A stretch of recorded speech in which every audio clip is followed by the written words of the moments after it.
Good evening. I'd like to call to order this meeting of the Board of Education. This board started our meeting this evening at 6:45 with closed session for the purpose of discussion of actual potential litigation and approval of December 14th, 2010 closed session minutes. Listed on the agenda as employment of employee, but there was no discussion under that item. Mrs. Walsh, can you please call the roll? Mr. Carlquist? Here. Ms. Collins? Mr. Collins, excuse me. Ms. Conroy? Mrs. Davy? Present. Mrs. Zeroni? Here. Ms. Hirsch is absent. Mrs. Ostajic? Present. 6 board members present, none absent. Please stand and join me for the Pledge of Allegiance. I pledge allegiance to the flag of the United States of America and to the republic for which it stands, one nation, under God, indivisible, with liberty and justice for all. We start our meeting this evening with some recognition of students, staff, and school. So we've got a triple threat here this evening for our district. With that, I will turn the microphone over to Dr. Krizik. Okay, I'll turn this into a trifecta instead of a threat. We're going to start off with recognizing Tori Larson, one of our swimmers, and to share Tori's achievements with us, we have the swim coach, Dave Davis, who is here this evening, who will kind of give us an overview of her swim season and what she was able to accomplish this season, particularly at the state level. Mr. Davis, welcome. I'm just guessing you want me up here. I do.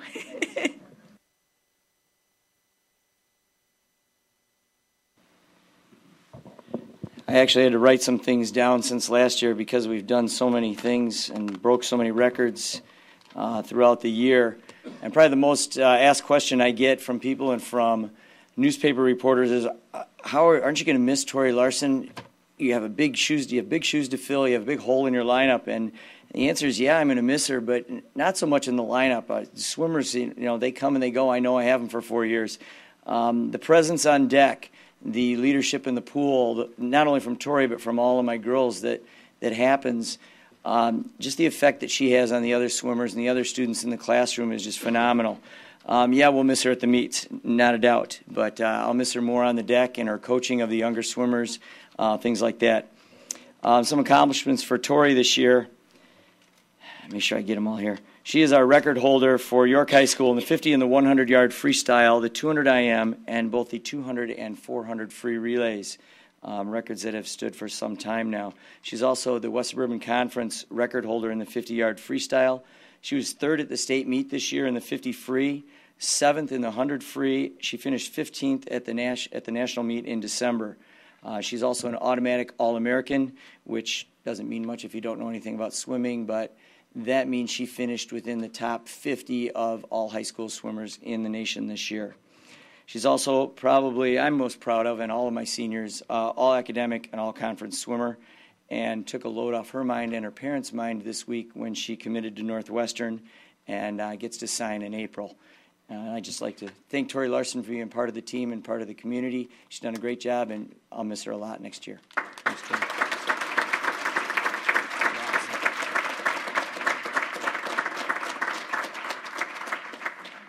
Oh, wait. I know there's always one more thing.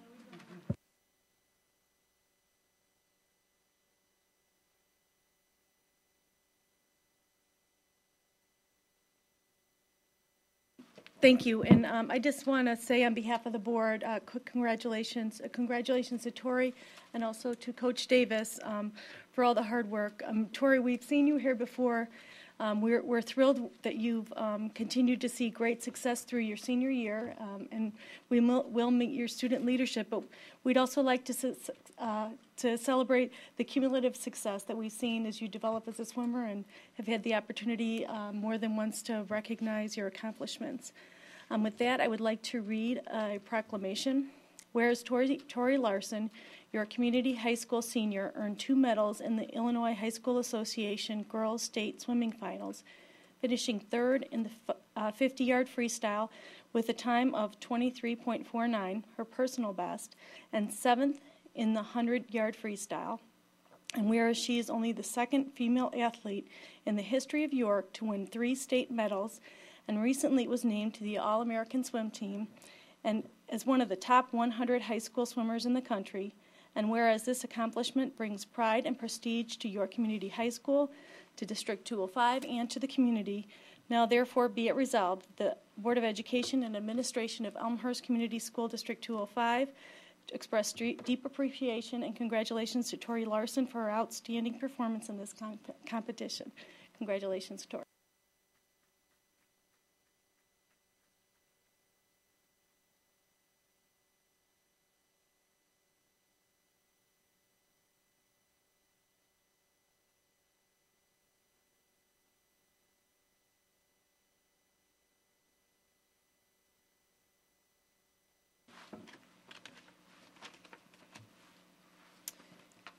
This year, there were 8,639 newly awarded National Board certified teachers in the country, bringing the total number of individuals possessing this certification to 91,000. And with teacher quality being one of the most significant factors affecting student achievement, nationally board certified teachers are recognized as being amongst the best in the teaching profession. In obtaining National Board certification, teachers put forth a significant investment of time, more than 300 hours, not including fieldwork experiences.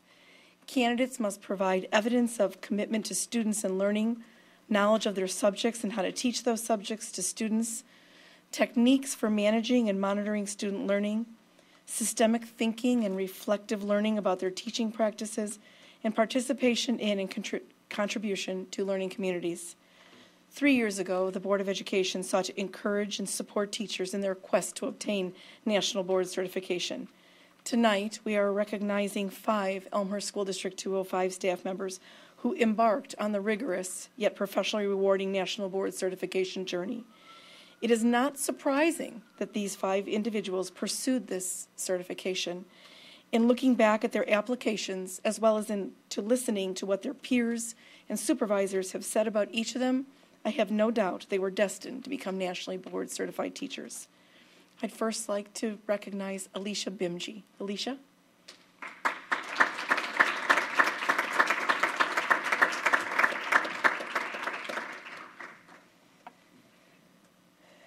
Alicia currently teaches geometry and sophomore algebra trig honors at York. She has been a staff member since August of 1996. Before accepting a full-time teaching position at York, she worked as a teacher's aide in a Title I bilingual classroom and a multi-needs special education classroom. She graduated from Conan High School, obtained her bachelor's degree from the University of Illinois, and her master's degree from National Louis University. When asked on her employment application to describe those qualities which would make her a vital member of the school staff, she wrote, "I strongly believe I have the following qualities which would make me a vital member of a school staff: caring, vibrant, persistent, flexible. I deeply care about and respect the teaching profession and all involved within it. I do not give up easily after a bad day. Instead, I look forward to figuring out what I can do differently the next time." It was almost as if she foreshadowed Division Chair Sue Brown's remarks. Sue Brown, the York Math Science Division Chair, describes Alicia as a vibrant, warm individual with an extraordinary passion for focusing on students who have struggled with math and also successfully teaching advanced math students. She devotes hours and hours to her students, spending a significant amount of her time helping students prepare for college. She has been described as a live wire in class and someone who has made a significant difference for both students and staff. Alicia Bimji.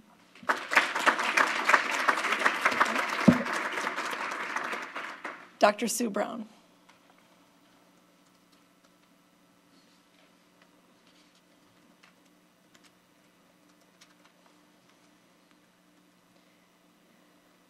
Dr. Brown is currently the Math Science Division Chair at York. She has been a staff member since August of 1987.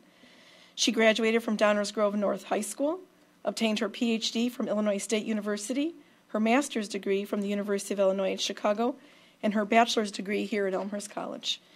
Before coming to York, she was a math teacher at both Proviso West and Hinsdale South High Schools. In addition to her teaching experiences, she was one of 6 authors of the algebra textbook published by the University of Chicago School Mathematics Project. Her passion for teaching has been observed by students, parents, teachers, administrators, and even her own husband. In a newspaper article written way back in 1987, her husband David said, "Math is a major preoccupation with Sue. Math is to her what recreation is to other people." She works hard. She is very involved. To Sue, both math and teaching are a labor of love. When she was asked to describe her approach to teaching on her application, she wrote, "I feel that a teacher's primary role is to give students an opportunity to make connections, to understand ideas, and to relate them to each other and to the world around us. Different people connect in different ways, so many ways of thinking of an idea must be presented." York High School principal has made the following observation of Sue. As a contributor to school improvement, Sue exhibits the traits of an analytical leader by always asking the questions that lead to authentic gains in student achievement. She has established a priority for the continued use of data to guide instructional practice, and her review of historic achievement data has helped counselors and students refine math and science coursework placement decisions. Sue continues to be a leader in establishing meaningful articulation in math and science. Dr. Sue Brown.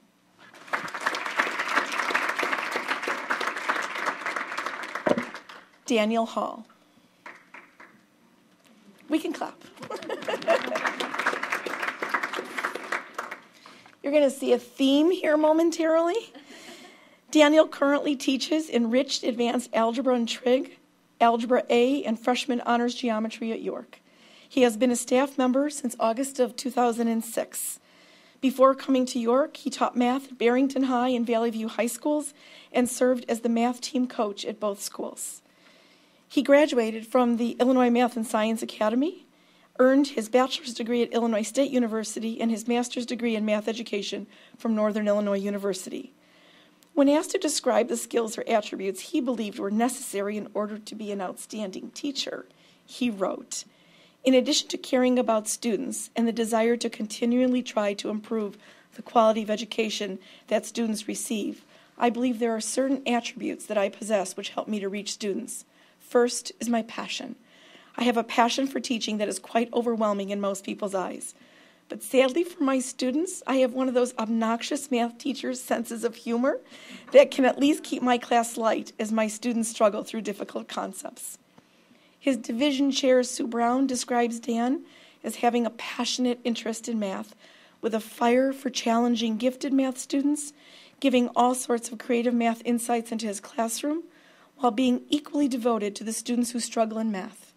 He was instrumental in changing the course sequence for students in order to make it simultaneously rewarding and challenging for them.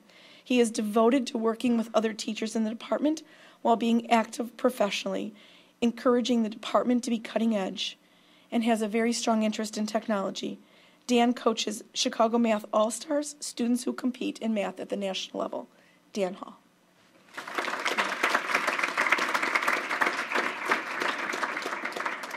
Jennifer Liban.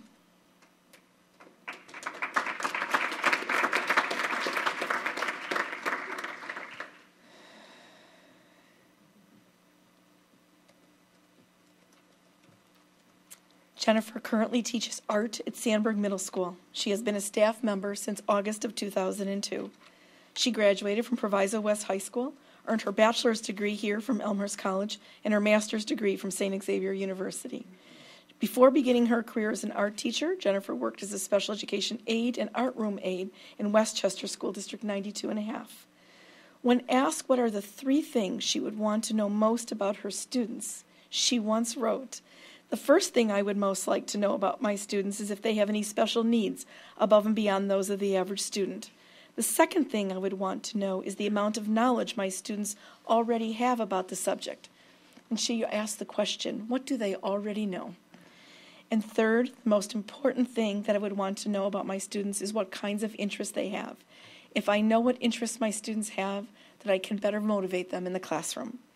Amy Reed, her principal at Sandburg Middle School, has shared, Jennifer is passionate with her curriculum. The building at Sandburg is made warmer and more friendly because of her commitment to displaying the talented artwork of her students. Jennifer Liban.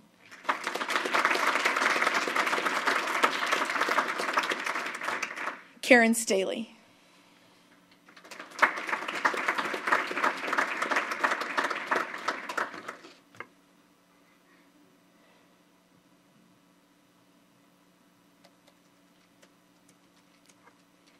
Karen currently teaches math at Sandburg Middle School. She has been a staff member since August of 1992. Before coming to Elmhurst, Karen taught at St. Odillo's School in Berwyn. She graduated from Riverside Brookfield High School, received her bachelor's degree from Illinois State University, and her master's degree from National Louis University.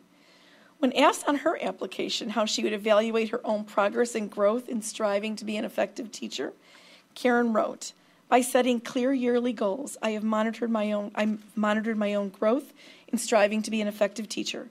I have written goals which I set at the beginning of each school year. I examine the goals periodically to be sure they are being obtained, and if I'm not obtaining desired results, I reassess the goals and the methods I'm using to reach the goals." Amy Reed, Sandburg Middle School principal, shared that Karen has taken on the role of math department chair and has been instrumental in leading math teachers in the professional learning community process by encouraging collaboration through the use of common assessments, which is ultimately impacting her ability to affect the achievement of students. She is respected by her peers who look to her leadership, but equally important, the students love being in her class. Karen Staley.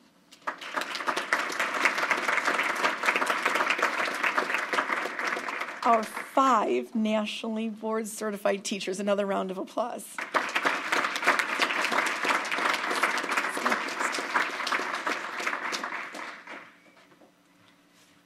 Thank you. And just a couple of brief comments before I pass out the proclamation.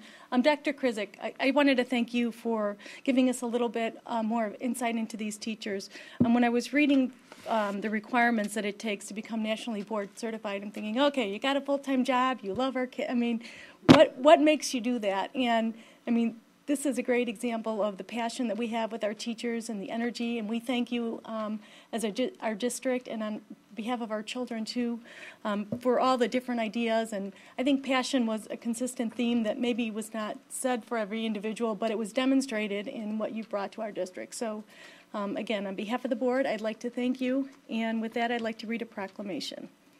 Whereas the certification presented by the National Board for Professional Teaching Standards is the highest honor the teaching profession can bestow, and whereas this award is given to teachers who have undergone rigorous assessment of competency according to the NBPTS professional standards, requiring between 200 and 400 hours of work, defining what accomplished teachers would know and be able to do, and whereas the National Board Certified Teachers are called upon to act as role models and spokespersons in the effort to build and strengthen the teaching profession, to provide advice, assistance, and mentoring to new and experienced teachers, and to use expertise to help form education policy, restructure curriculum, and/or pilot innovative teaching strategies, and whereas this accomplishment brings pride and prestige to Sandburg Middle School and York Community High School, District 205, and to the community of Elmhurst. Now therefore be it resolved that the Board of Education and Administration of Elmhurst Community Unit School District 205 express congratulations to our 2010 National Board Certified Teachers, Alicia Bimji, Susan Brown, Daniel Hall, Jennifer Levon, and Karen Staley for this outstanding achievement. Congratulations.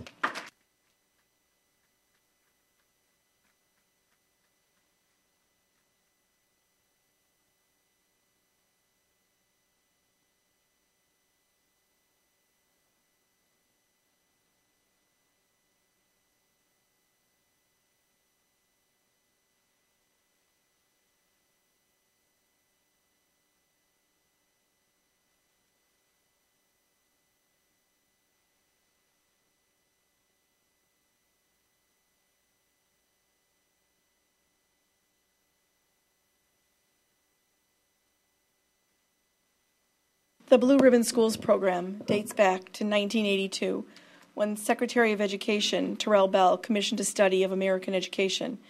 In the report, called The Nation at Risk, described as a rising tide of mediocre schools that threatened the nation's future. In part, it galvanized the extraordinary energy that has been devoted to educational research and school reform over the last quarter century. Secretary Bell created the Blue Ribbon Schools Award to bring the best U.S. schools to public attention and to recognize those schools whose students thrived and excelled. Working with the National Association of Elementary School Principals and the National Association of Secondary School Principals, Bell launched the Blue Ribbon Schools and Distinguished Principals programs. The Blue Ribbon Schools program honors both public and private elementary, middle, and high schools based on one of two criteria: high-performing or improving schools. This past fall, Edison was named as one of the 304 public and private schools out of more than 132,000 public schools and private schools in the nation to achieve this status. Meeting the high-performing criteria means that Edison is ranked among the state's highest-performing schools as measured by their performance on state assessments. Additionally, they were required to have made adequate yearly progress, AYP, as defined by the state for 3 consecutive years, including the year in which they were receiving the award. Edison is the 4th Elmhurst School District 205 school to receive this recognition. In addition to being evaluated on the performance of their students, there is a lengthy application process, a process that required staff to succinctly and with a defined number of words express how the Edison community, parents, students, and staff have worked to make a significant difference to everyone who walks through the doors of their school. But more importantly, they sought to describe who they were and what they believed. Nancy Galis, Mary Greska, and Jim Plaskota spent countless hours on this application. Let me share with you an excerpt of their application. Edison enjoys a mix of students, parents, and staff who strive for excellence and are committed to our collective vision of Edison as a community of learners and leaders. We are a community of leaders who have anchored ourselves with our compass pointed on student learning, even in a climate of change. We are empowered with the autonomy to make choices in the best interests of our students, which in turn allows our creativity to be unleashed. Edison School has embraced the power of collaboration by adopting the beliefs and practices associated with professional learning communities, PLCs. As part of a PLC, teachers are better able to meet the needs of all of our students, from special education to general education to academically talented to gifted. The students, parents, and staff have brought great pride to the Elmhurst community with their award of the Blue Ribbon School. We are honored to have the opportunity to celebrate them this evening, so please join me in congratulating them on this significant and valued accomplishment.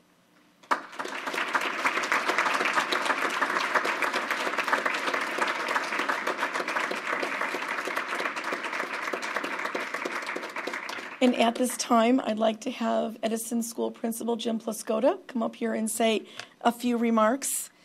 As Jim walks up here, I talked to him earlier today and said, "So I'm sure you've got your remarks memorized." And he paused, and I said, "Do you have your remarks memorized?" He goes, "By 7 o'clock, I will have my remarks memorized." Jim, it's all yours. Thank you, Dr. Krizik. I'm going to pull out this piece of paper just to help me memorize my information. Thank you, Board President Ostojic, Board of Education, Dr. Krizik, and district administrators. The Edison community is very proud of our National Blue Ribbon Award.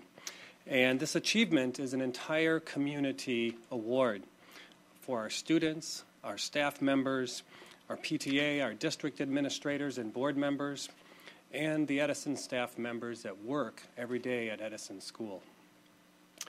Edison students come to school each day ready for learning. They have a desire and a willingness to take risks that challenge their learning. I am proud of each of our past and present students. I see those flags waving and those foam fingers, so I'd like to ask all of our Edison students to please stand.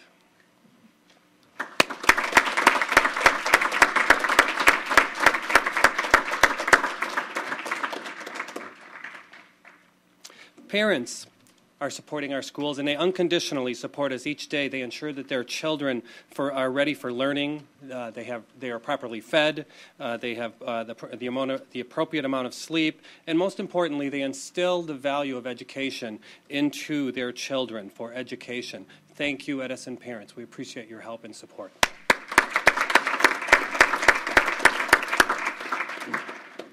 Our PTA. For years, the PTA has sponsored programs, created fundraisers, and organized activities for our children, school, and staff members. As at many Elmhurst schools, the Edison PTA truly makes a difference. I'd like to recognize the PTA board, who has worked continuously from cleaning out our basement to hanging blue ribbons from our ceiling, if you haven't been to our school. Can I ask the following PTA members, if they are present, please stand and be recognized. Kathy Granger, our PTA president. Thank you, Kathy. Karen Stazowski, our president-elect.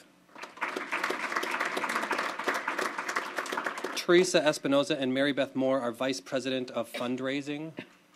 Thank you. Laura Bucalo, who will be very happy when this weekend is over with because it's our carnival. She has been busy planning this Saturday event for many months. Martha McGreal, our vice president of programs. I didn't see Julie Birch, but she is our recording secretary. Thank you, Julie. Mianna Hall, our corresponding secretary. And Sue Nemi, our treasurer. Thank you to these people who make our jobs and our tasks at Edison School so much easier. Thank you to the Board of Education and our district administrators for your vision and your planning. We appreciate your support and thoroughness as you guide our Elmhurst community through the business of educating children. And lastly, I'd like to recognize our staff members. For their educational staff members, they just constantly push out everything that they possibly can to make our students successful. These are the people who put ice packs on stomachs to make the kids feel better and go back to class. They are the people who make the office run smoothly. They modify activities for all learners. They teach children to read. They teach children social skills and how to work in groups. They collaborate about the successes and the challenges.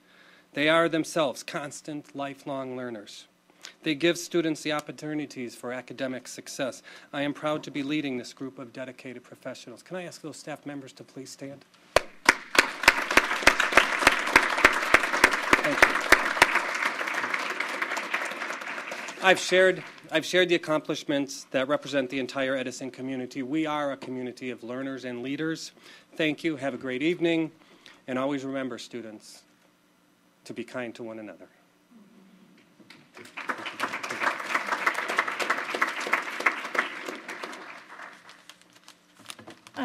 Thank you. We started this evening recognizing excellence in a student and then moved on to a group of teachers. And this last award is actually for the Edison community. So, as Jim was speaking to, it's not about any individual. It's about the collective success of the parents, the students, the PTA, the staff, all of the support that are part of this school. So as a district, we love to see success for our entire community, and we love to see success in the individual school communities. And with great pride, I'd like to read the proclamation congratulating the Edison community. Whereas the United States Department of Education and the U.S. Secretary of Education recently recognized the National Blue Ribbon Schools of 2010 on November 15th and 16th in Washington, D.C., they honored 254 public and 50 private schools at a national award ceremony. And whereas the Blue Ribbon honors public and private elementary, middle, and high schools whose students achieve at very high levels or have made significant progress and help close gaps in achievement, especially among disadvantaged and minority students. And whereas the Edison Elementary was one of the 23 public and private schools and one of the 7 elementary schools in Illinois to be so honored, and was one of 4 of Illinois schools recognized in the high-performing category. And whereas Principal Jim Pluscoda, along with staff members Nancy Galis, Mary Geska, PTA Blue Ribbon Award co-chairs Karen Stazowski and Martha McGreal, as well as the entire Edison Elementary School staff, students, and parents, are to be congratulated for their efforts. Whereas this accomplishment brings pride and prestige to Edison Elementary School, to District 205, and to the community. Now therefore be it resolved that the Board of Education and Administration of Elmhurst Community School District 205 express deep congratulations and appreciation to Edison Elementary School for this outstanding achievement. Congratulations.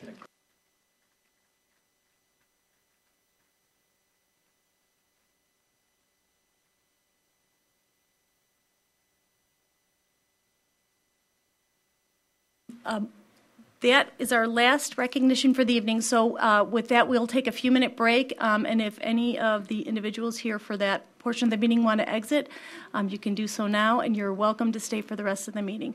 So we'll take a 2 or 3 minute break now. Okay, we are going to go ahead with our agenda for the evening. Our next item on our agenda is public comments. We have one individual signed up to speak. Mr. Paul Garino, if you could come up to the microphone and start with your name and address, and please limit your comments to 3 minutes. There's a light up there that will help you keep track. This has to be short. I can hardly stand. The AFFT contacts retired teachers and lets them know about things that are happening in Springfield. And one of the things that was happening in Springfield is that something I addressed this board about almost 2 years ago has been brought up, and it appears as if Governor Quinn is going to sign it into law.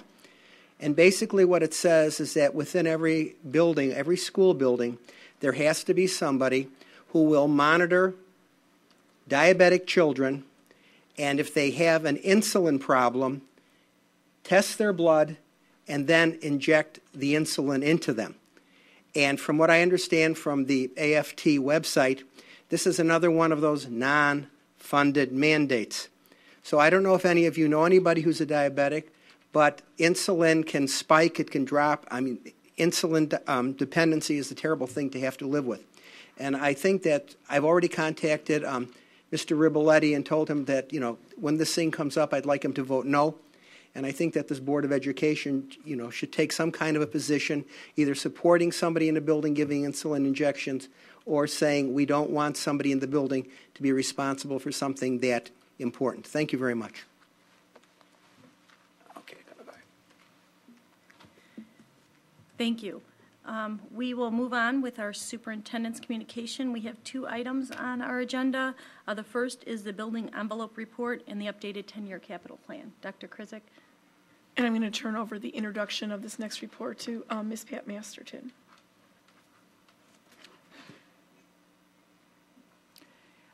As you know, we requested from the board that we undertake a building envelope survey from a company that was working on our masonry issues over at Field School. They've completed that, and Mr. Frank Hsu will be presenting that information, as well as our updated 10-year facility report.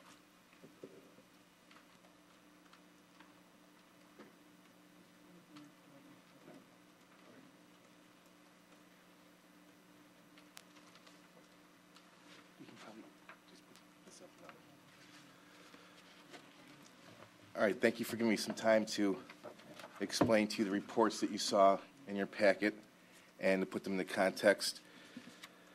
The decision was made to present the findings of the building envelope survey in the context of the 10-year plan that you've seen repeatedly over time, so it kind of fits into a format that we're familiar with, and the dollars and the opportunity costs involved are evident. Just quickly updating the notes that I had presented this past summer on the 10-year plan, not a lot has changed. If you go back 3 or 4 years, most of the projects originally scheduled to be done in this time frame have been deferred to later years because, in those days there was a thought that we might have funding out of the regular funds without having to borrow going forward to supply capital funds. Obviously, the change in the economy, state funding, and lack of new growth in Elmhurst has eliminated that possibility. An item that you had not seen before, at least presented as an immediate concern, is the chillers for the Pool Aquatic Center at York. And this illustrates one of the reasons why the board probably should be conservative going forward, expending the last of the capital funds. The capital funds that currently exist are in 3 different accounts or 3 different locations. We have some life safety money left. We have some general capital bonds left, and then one of the other series bonds that were sold left. The total of those 3 sources is just over $3 million. With that said, we have no real short-term borrowing opportunities on the horizon, and obviously no planned inflow of regular ed or O&M funds into the capital funds over the next few years. So that's kind of a set number.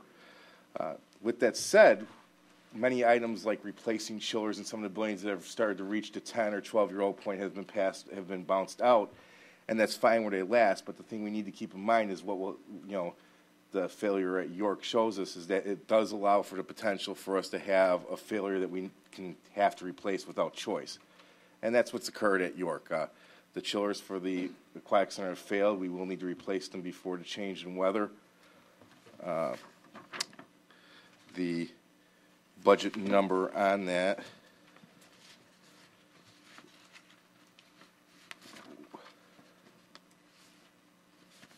hold on one second.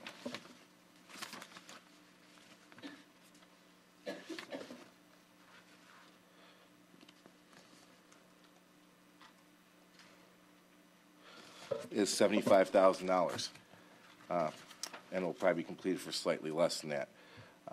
So as we look at how we're going to spend the last $3 million over the next 2 or 3 or 4 years, if there's no foreseen inflow of cash from another source, we do need to take into consideration that issues like that can pop up at any time. We don't necessarily have the ability to cover those out of the day-to-day O&M budget. Included in the plan for this year, you'll see the chiller. You'll see a placeholder for a lighting upgrade and sound upgrade at the York Stadium project, if that's something the board chooses to consider at a future date.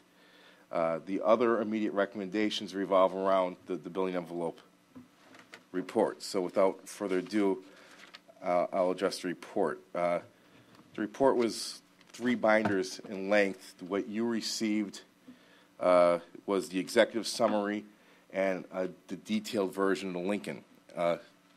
If you go to page 4. Page 4 shows us the totality of that's our total building envelope square footage. That's our windows, doors, walls, everything that makes up the exterior of the building for the district and what shape they're in. And if you look at that pie chart or at the numbers above, district-wide, we are not in critical shape. You'll see that in excess of 50% of our total square footage is in good or very good condition, with only about 3.5% district-wide being in what was considered failed condition by Structure Tech. So, which was good news. And when we get to the recommendations for this year, that will reflect that as not having large projects recommended for on the 1-year horizon. The problem with that 3.49% district-wide average, of course, is that a large portion of that is at one school, and that is Lincoln Elementary School. And if you, 14, I believe it was. If we look at the pie chart for Lincoln Elementary School, we see that one page further. No, one.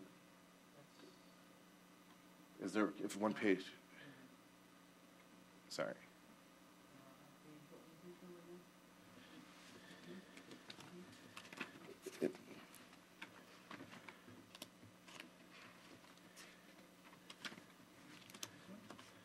It should have been right next to the. I'm sorry, it's the chart you were just at, it's 2 pages there, that one. That's Lincoln School's percentages. As we can see at Lincoln School, a full 45% of the building envelope is considered to be in failed condition. And while we won't bore everybody here with individual pictures, the report that you have or is available on board docs details a lot of that graphically with pictures and descriptions of where the failures are and how they've occurred. What further complicates any work that will occur at Lincoln is the patchwork construction of Lincoln, the many layers of it, the way parts of the building are tucked behind and above other parts of the building do not make these areas easily accessible. It took a couple of days of climbing around and investigation to get some of the pictures that you see in the report. So, summing up Structured text recommendations, and that would be back at that original page 10.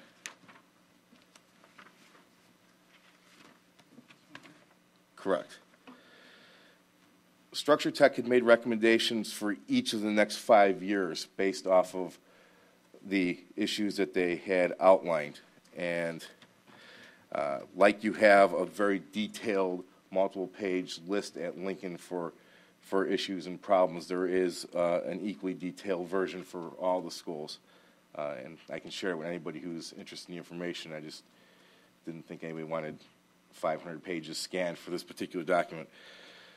But looking at just the failed areas of Lincoln, just the most important work need to be completed is being recommended for 2011, and the budget estimates for that run from a low of $323,000 to $409,000. Those budget estimates include design and construction management fees and other items. So that would be the total budget for taking care of the failed areas at Lincoln. Lincoln's roof is also one of the half dozen or so that have moved out of warranty that we've kind of seen bounced along on the recommendations in the 10-year plan. We obviously can't afford to address all the roofs that are starting to move out of warranty, and most of them are in fairly good shape, and we aren't recommending it at this time. However, it would be foolish if a project was undertaken at Lincoln to correct all the other building envelope issues not to do the roof at the same time. So referring back to the original 10-year plan, the budget number on the roof for Lincoln is $450,000. So for the $1 million or so that you see as a placeholder as potential work that the board could choose to undertake this year in capital projects, about 80% of that is work on the building envelope of Lincoln.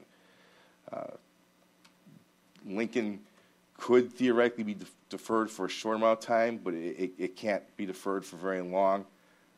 Allowing water into the inside of the building, of course, raises all kinds of potential concerns. I know the board has considered or talked about other options for Lincoln long term. It's a discussion that I think the board would need to have before moving forward with the recommended repairs at Lincoln, because knowing what Lincoln's fate is over the next 3, 5, 6 years could affect exactly what work is done or how it's recommended to be approached at this time. The other portions of the 10-year budget recommended for this year, besides, as I said, the potential for the board to consider a lighting upgrade at the high school, is the lockers at the middle school are in front of the board again. Once again, those are the original lockers at each of the 3 middle schools, so that makes Sandburg's approaching 60 years in age, Bryan's approaching 50, and Churchville's approaching 40. Churchville's are holding out pretty good for 40 years old, but it's becoming increasingly difficult to keep enough functional lockers at Sandburg or Bryan for students to use during class. So if the board was to not consider that project in the short term, we might be looking at some sort of other halfway solution for those areas. Maybe pulling out those lockers and putting in used lockers or something available less expensively. But in those 2 schools particularly, the safe use of those lockers and the ability to get parts are just about extinguished. So going down the notes, we've tried to move aesthetic replacements and things out beyond 2020. And by aesthetics, we're not referring to the painting of wall murals that are completely unnecessary, but things like anyone who's spent any time in Churchville noticed that large segments of the grid for the ceiling tile are kind of rusted and just dilapidated. That poses no immediate safety danger or no real functional threat to the school's operations, so it's been placed on the ignore for 10 years list, but however, it is rather unsightly. So anything like that could be considered just aesthetics, or even updating some washrooms that are really old or really have some poor fixtures, but we can continue to fix and haven't been pushed out to that level. The things the board should continue to keep an eye on is we do have parking lots at 3 locations that show significant surface and undersurface failure. That would be the York High School Stadium, the board office lot here, and the Churchville parking lot. Those are not items that I could see going to the 5 to 10 year range. Somewhere in the intervening years, a plan would have to occur for those locations. The other item to keep in mind was, I'm just getting here a second ago.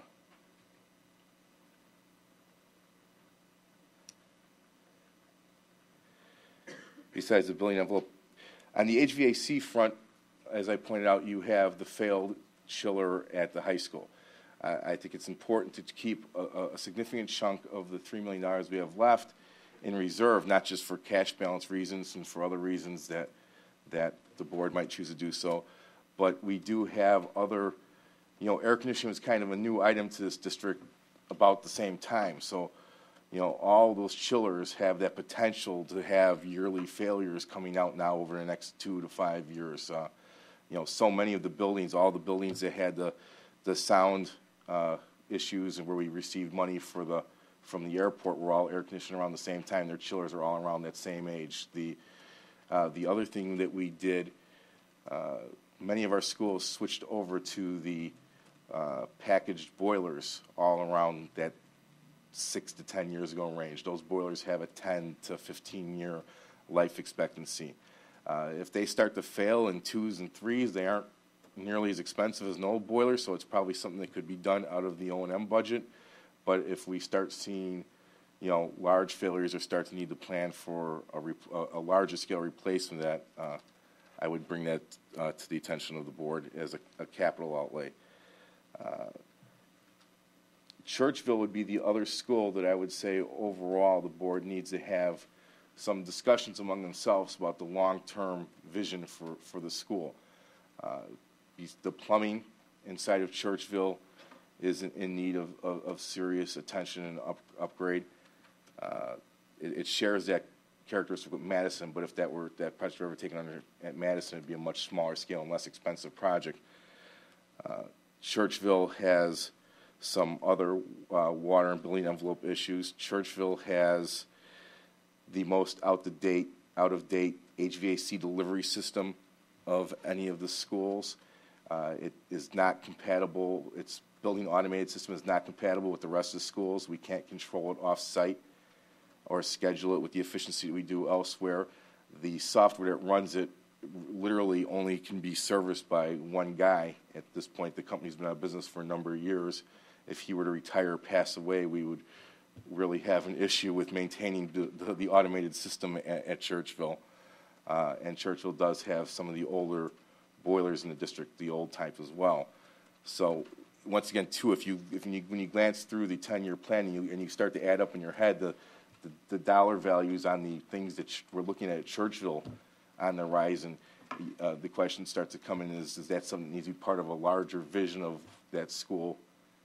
If there were ever an opportunity to look at it that way, because Churchville does not have spaces that are quite the equal or as ADA friendly as the other middle schools, so it does present some ongoing issues for what is probably the fastest growing population of the 3 middle schools. So those are kind of the highlights of what to keep an eye on the long term. Which 2 buildings probably need to have some discussion about what the vision for the board has going forward. Do we move forward with the kinds of repairs over the next 2 to 5 to 6 years that would take to keep them as is, or are those buildings that might be addressed in another way?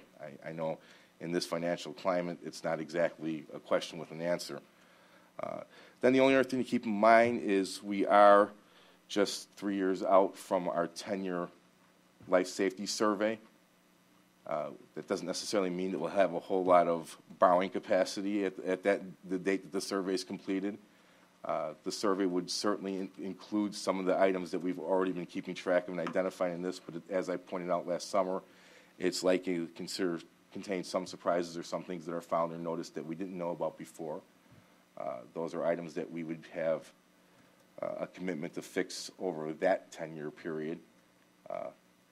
So with all that, I guess the recommendation to the board would be, that there's not a lot of money in capital, that we need to be protective of it and not spend it. The hypothetical plan in front of you now has $1.2 million proposed as possible for the summer. I reiterate that includes a lighting upgrade, which is something that would be completely at the board's discretion, and about $800,000 or more of work at Lincoln, which there should be a discussion before undertaking. Next summer, only proposing $300,000 or so in possible work, and then we continue to show about $1 million a year heading out in years after that, but that's with the knowledge that right now there's no obvious funding source for that. But, originally we determined when we made the first presentation that looked something like this a number of years ago that it would probably take about $1.5 million on a yearly basis to kind of tread water on capital needs and improvements. The hope at that time was that we might be able to fund that at that level. Obviously, we can't, and we don't necessarily have the borrowing capacity either, but it doesn't change the fact that those needs are going to arise and continue to compound. I guess the one other thing I should explain about before I ask you for any questions about the evaluation system for Structure Tech is they do rate everything from a failed to excellent stage, and they did make recommendations over a 5-year period. You'll see that we don't recommend, while all of that work is included within the 10-year plan, some of it is extended out towards the end of it or even beyond. The work where they identify areas as being in failed and very poor, we've included within the first half of the plan, looking at where they made their recommendation as a 5-year plan. That would mean that we were getting to areas that are currently in very good or good within 5 years.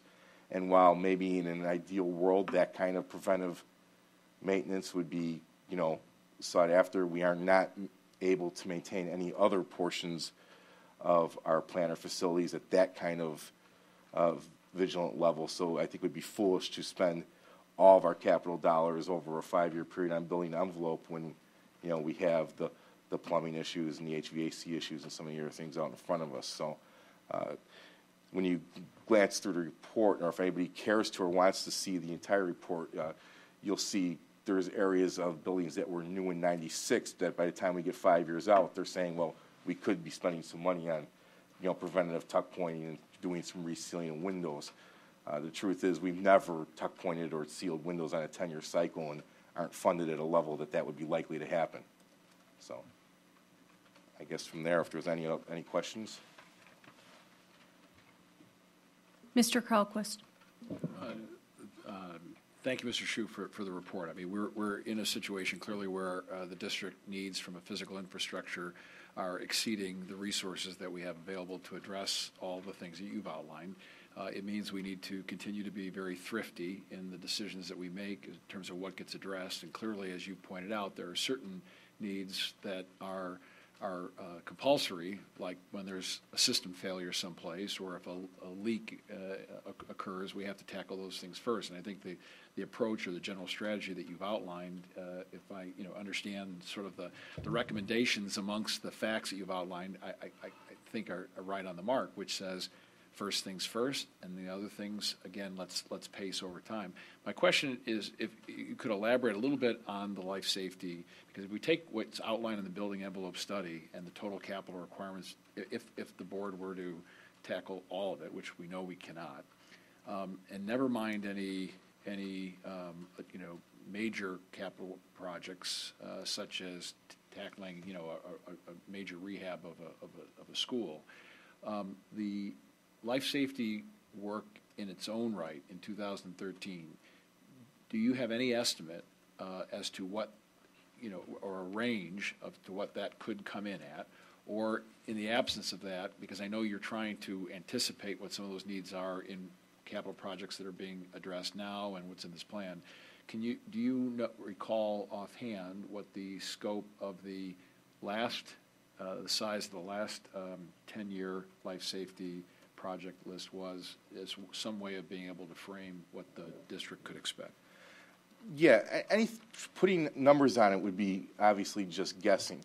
But just to kind of refresh everyone on the life safety process and how that looked 10 years ago and how it's changed a little bit as we'll go through it again.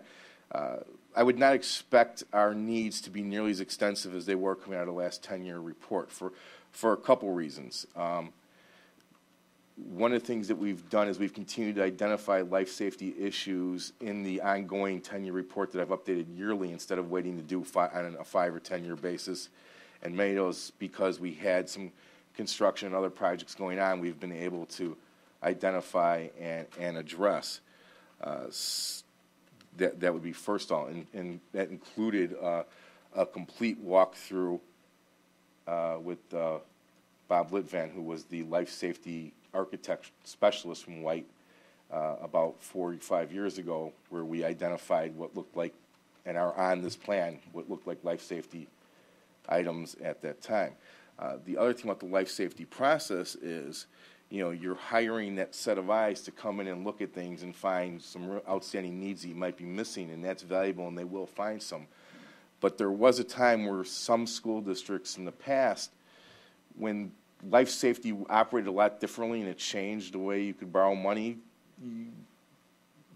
the architects often worked with school districts to maximize the number of things on the life safety report because it allowed you to get that work done. Since the lending regulations have changed greatly, a few things happen. Unless something changes drastically, I don't think we would issue life safety bonds. Whatever work we would do for life safety on the next cycle would be done from regular funding or from any capital bonds that might retire and that we could reissue. Because there is no life safety does count under your borrowing cap now. I keep looking at Pat in case I say anything that's wrong. But yeah, so since it does not affect your ability to borrow, it's under the same cap as the rest of your borrowing. There's no reason to sneak pet projects into a life safety report like there may have been 10 and 20 years ago. So with that said, the life safety report that we would expect to see 3 years from now would focus in on actual things that we may have missed that really affect the ability of schools to operate safely for the students, and probably to re-emphasize some of the things that we've known on an ongoing basis exist out there. So I wouldn't expect it to be anywhere near as large in scope as the one that we undertook 10 years ago. Do you have a ballpark swag? What 10? I don't. I mean, not having been, I would be going from memory from something I just looked at it well after the fact. Okay. Thank you. I'd be glad. I can look. I have that information available. I can email that out. No problem. Thank you. Mr. Collins. Mr. Hsu, thank you. I agree with your recommendation that we need to conserve the cash that we have to take care of emergencies, but we also need to plan going forward. You've outlined $10.3 million in capital needs over the next 10 years, and we have $3 million in the bank. I'd like to propose that we continue this as a continuing discussion over the next several months and come up with a general plan of what we're going to do. I'd like to see options like the cost to rehab Lincoln School versus rebuild Lincoln School versus just continue to patch it up as we go along. A schedule of bond maturities so we know what our financing is available. And just issues like that laid out before the board in the next several months so that we can have an intelligent discussion of what our 10-year plan is.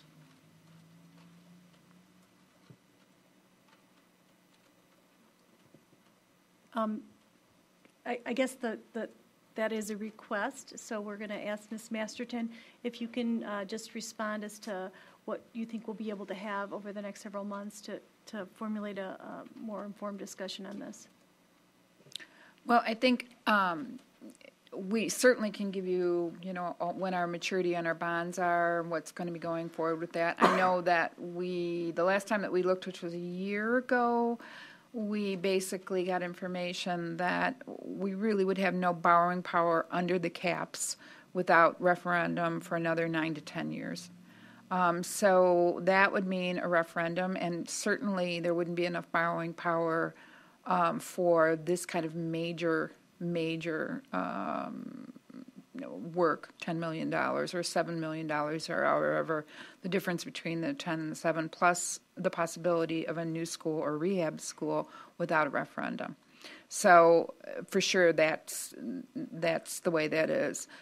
We could have White and Company come in, and they already have a lot of information, obviously, about our schools and about Lincoln. We could ask them or McHugh, either one, to kind of do an estimation, and it would be a very rough estimate, because unless we ask them to design a school and then tell us how much it was going to be, or go in and figure out every nook and cranny for rehab purposes, which would cost us to do that, then it's going to be kind of a generalized number, but they can come up with a number for us just based on their own experience with rehabbing schools versus building new schools. The other issue, which will need to be addressed as well within all of that, is where and how would we do it if the better option is to literally build a new school for Lincoln. The building, the land there is really not very conducive to building on another corner and letting people continue to kids to continue to go to school there and people to go work there. So the big question is, how would we work this and what would go from there? And so we would need to get some advice and some consideration for some possible changes in the way that school would be run for a year or two while a new school is being built. There's a lot of different things to go along with it. But I think you're wise to say that let's start with, how much money is it going to cost us to do what we need to do? And I think it's particularly wise to do it in terms of, if we're talking about $700,000 that we're putting into Lincoln, certainly for safety's sake, I would never question we need to do what we need to do if that's the case. But I hate to see us put $700,000 into a building that we are going to make the decision that within 2 or 3 years we're going to be putting a lot more money in, or literally tearing it down and starting all over again. So that would be my concern, and I think it would be very important to have our architects come in and get those figures for us as soon as possible. And I agree. What I'm looking for is a rough estimate, not to commission a big study that costs a lot of money. But a year ago, at probably this very meeting, I sat here and we had about $4 million left in that capital projects account. And we recommended that instead of spending half of it, we try to spend a third of it. We spent about $800,000 last year, and now we sit here and we have about $3 million left. Well, we can continue to ignore it for another 2 or 3 years, and then we have a crisis on our hands. And I don't think the people of Elmhurst want a crisis on their hands.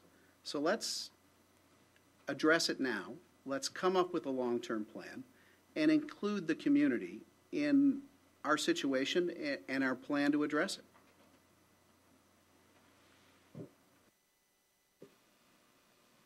There are a lot of people who say that under the tax caps, you would be expecting to go out to referendum about every 5 to 7 years. That was really the purpose of the tax cap scenario in the first place, is to give the voters the opportunity for the larger projects to decide whether they wanted them or they didn't want them. And so in this case, we're now falling into that scenario where we had money, but our past bond issuances are not allowing us to be able to go forward with refunding or reworking the bond scenarios. And so really, as I said before, the only real answer that we have is probably to go to referendum. Certainly for some of the smaller items, we could do kind of the same thing that we did in terms of a debt certificate type of scenario. We could do an energy management contract. We could do performance contracting. But that comes straight out of the O&M budget, which comes straight out of our fund balances. So that's a problem in itself, because that hurts us in a different way. So, and it's still a cost to the community in terms of taxes. So there are certain ways that you can, do smaller projects, but the larger projects are definitely ones that really need to go for voter approval. So I would suggest that Mr. Hsu probably bring our architects in to try to get some numbers, or work with McHugh, who's also been very accurate in their numbers for us. And then we can bring you something back as soon as possible on that. Yeah, that would be great. I think we just owe it to the community to be in front of this, and while we have enough time to have a thoughtful discussion and explore all the options, we should be doing it now, not later. Mrs. Davy. Continuing that line of thought, I would also ask you, Lincoln stood out, and then we heard a little bit about Churchville, but I would like to ask you, are there other buildings at risk of falling into this category that if we're bringing in, for a swag on a potential larger project, facilities project, are there other buildings that we should be getting an estimate on, just so that we can look at a bigger picture of our entire district? Off the top of my head, I'm going to say that I think Field has some configuration issues that need to be would probably need to be addressed. If I was going to name a school that, probably needs some work done, that would be certainly Madison is an issue as well. Assuming that the board is going to want to consider continue having an early childhood program and a preschool program there, and keeping that facility going. Within the next few years, we're going to have to do some major plumbing issues and boiler issues and windows and bathrooms. So that's going to cost some money as well. It's running very well, and we're really happy with it and everything, but we do know that that's coming forward. And so maybe Frank can speak to any other facilities. No, I was going to say, if it comes to actual keeping the buildings running safely and effectively, the vast majority of our expected expenditures on the 10-year horizon are at 3 locations: Churchville, Lincoln, and Madison. But I would advise that the board also keeps in mind that at this time we have no funding options available for addressing those schools that still have remaining secure entry issues as well. And Field, for example, I think that's where, Field now is watertight and its mechanical plant runs fine, and it's a safe, functional school. There's no way to give it a secure entrance or to really utilize the space effectively that you have without a project of at least moderate size, and that just is not going to be fundable out of existing funding sources on the horizon. So I think one of the things I wanted to bring into attention, but across the board with the items on the 10-year plan, is because of the loss of the ability to fund with some of the other bonding methods, that if the board does look at a referendum at any time during the 5-year or horizon, that we should carefully calculate all the things that would need to be covered in that, because we probably only have one shot at it.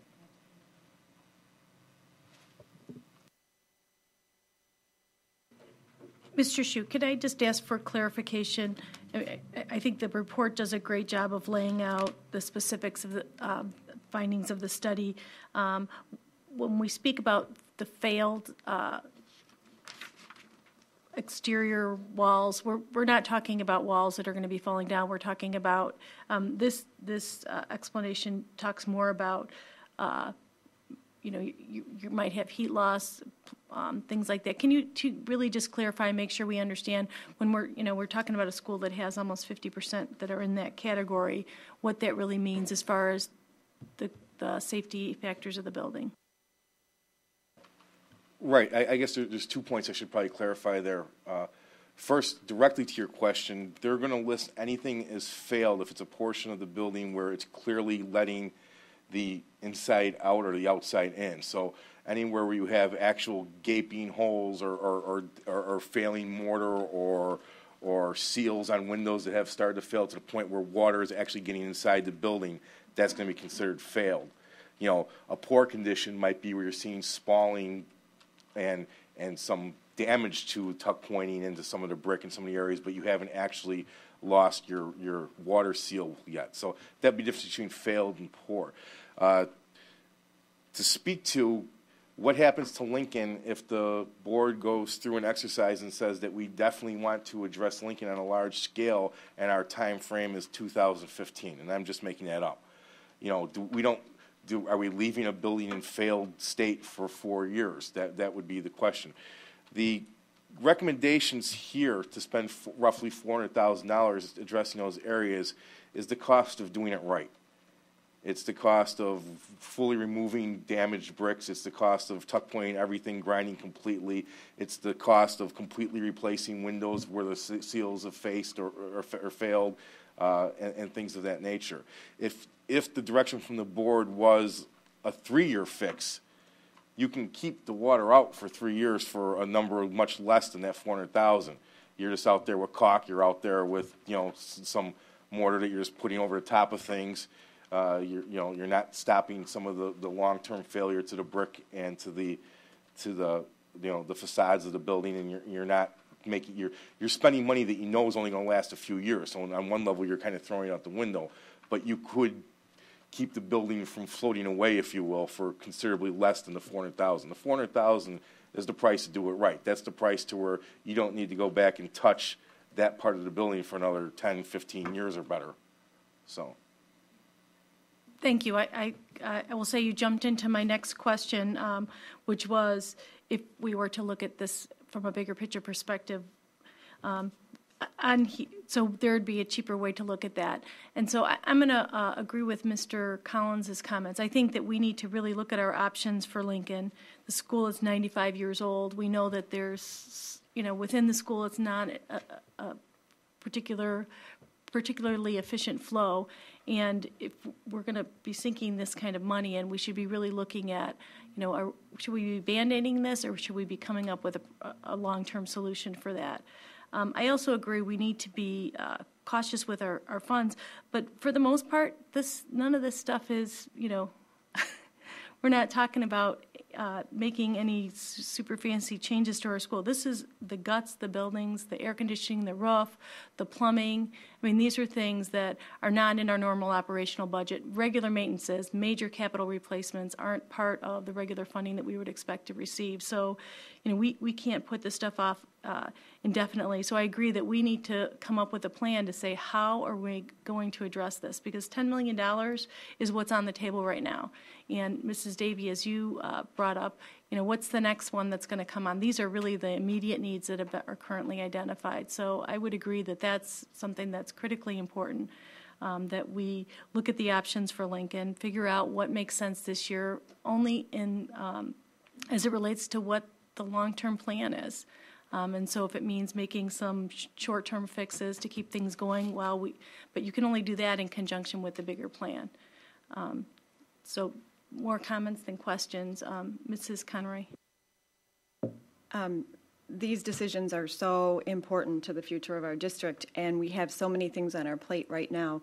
I'd really like to see us schedule a workshop meeting where we can have a thorough discussion about short-term, long-term plans, so that we can communicate with the community the needs that are out there, so that people understand what our schools need, what they're going to need, how we're going to find a way to provide this for our community. So I'd like to see us gather this information and schedule a workshop meeting probably after the new board is seated, to be honest, by the time we finished with our EPERT and our budgeting. But this is very important, and we definitely need to address this, and we need to have thorough conversation and direct communication with the community on this. I'm going to let Mrs. Deroni go first, and then Mr. Carlquist. Dr. Krizik, at what point do you need to know what we're going to do this summer, for example? I mean, I know there are bids that need to be let and decisions that are made. I mean, how long can we wait? I think I'll let Mr. Hsu answer that question. Well, I mean, if we're putting everything off, we can wait a long time. But more seriously, if we started a workshop process after April, I think that would severely limit our ability to to choose to do a full project at Lincoln this summer. It would almost already, in front of the fact, be deciding to put the Lincoln project off at least a year if the decision was going to be a full restoration at Lincoln, something similar to what we did at at Field last year.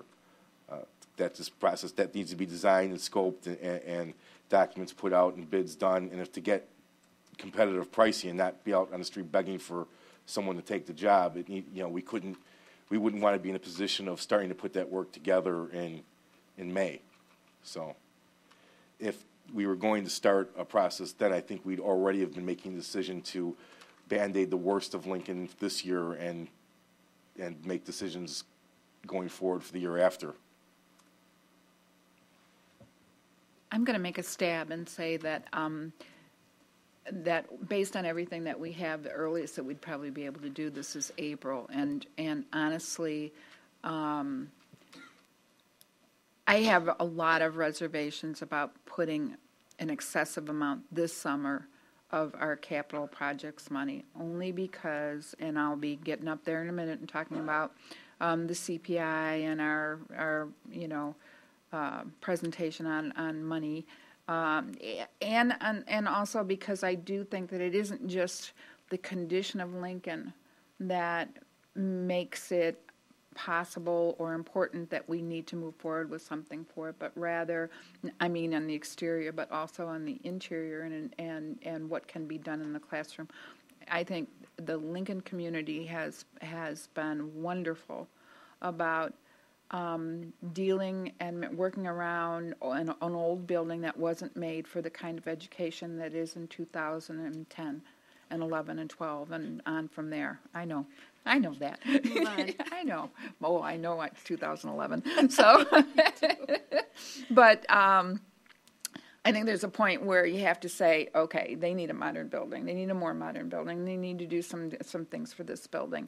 And so I do believe that we'll work as fast as we can to get them in to do this, but it's probably not going to happen until April, and maybe the decision then will have to be, for the time being, we're going to have to make do with making sure that everything is safe and secure, not necessarily pretty, and then make a final decision, because it could be a larger decision if we're going to be looking at a lot of different facilities. So.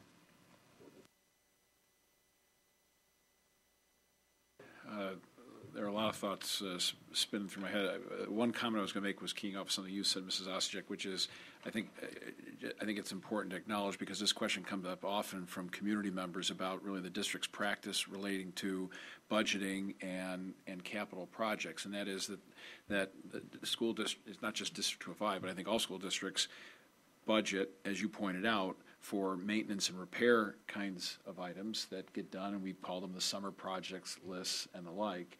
And that when it comes to these major projects, never mind a brand new school or a knockdown or a rehab, even the kinds of capital requirements that you have outlined on these charts, the question has often come up is, does the district? There are organizations in the private sector that budget for a capital replenishment. They take a certain amount out of the operating budget, set it aside, and then when these needs come up, those dollars are there. And the district doesn't do that, and what it does really require what's been mentioned, which is have to go to our stakeholders, have to go to the public and say, we make the case, here's what the needs are, demonstrate that all other resources have been exhausted, and get the support. If you get the support, you proceed. If not, you make do. And so I do agree that there needs to be a long-range plan, but at the same time, if a boiler is out, if a roof is leaking, if there are holes in asphalt, we have to step up and address those things now and immediately. Shifting gears a bit, again, Ms. Masterton, 2011, I was thinking about how the expiration of TIF 1 in the near term, oh no, wait, that got extended 11 years, how that might have been, certainly a resource here.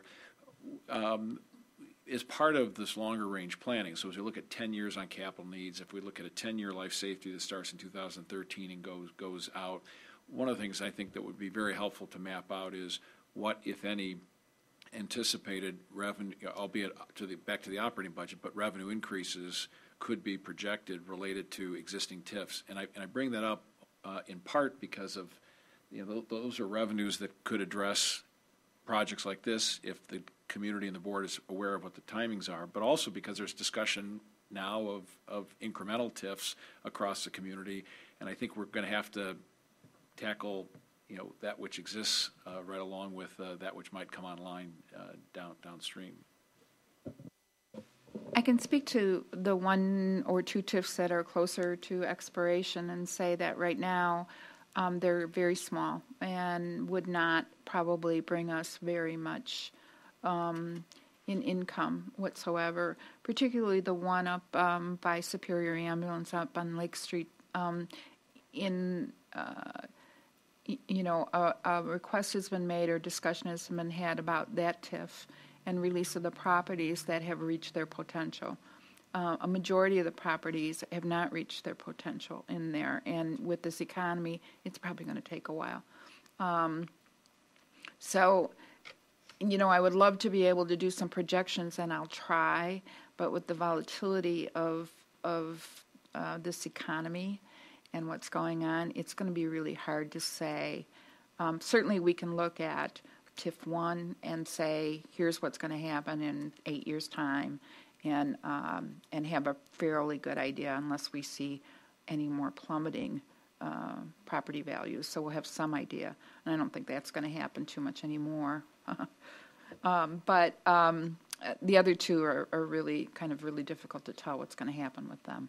So. But in essence, you reinforce the point I was going to make, which is there is not a silver bullet there in terms of downstream influx of incremental revenue. Thank you. So Dr. Krizik, I would just ask you, I know that this was meant to start the board discussion. We know that we will be moving into budgeting pretty soon, and I think it was very important for us to have some idea of what these kinds of things are and the magnitude of them. But can you just ask us what is your timeline as we move forward from here on continuing this session? What I'd like to do is just have Mr. Shu maybe just lay out some options, some preliminary options for us to maybe bring forth back in a discussion in early March, or no later than mid-March, because in listening to his answer, April is going to be too late to go forth. We certainly can ask White and McHugh to do some preliminary work just to give some ballpark estimates. So as you're framing your decision around Lincoln, at least you kind of know what that piece is. Again, I don't know how long it will, certainly will express the urgency of doing that, but we want the ballpark to be as close as possible, not something that is misleading to the public. I don't want to put a misleading number out to the community by any means. So I would imagine that I'll say preliminarily, early March, we'll bring back some preliminary. We'll try to hone down some specific capital projects that we need to get done this summer, and then put and weigh the Lincoln things out in relationship to some of the other budget numbers that we have. So I would say early March. I do think going forward to Mrs. Conroy's comment, as we looked at 2 years ago with when the new board was seated, the new board wasn't seated until the first week in May. We have to wait really for the confirmation of all of the ballots. And I believe we called a special meeting after the April meeting that it wasn't necessarily ready by the second April meeting.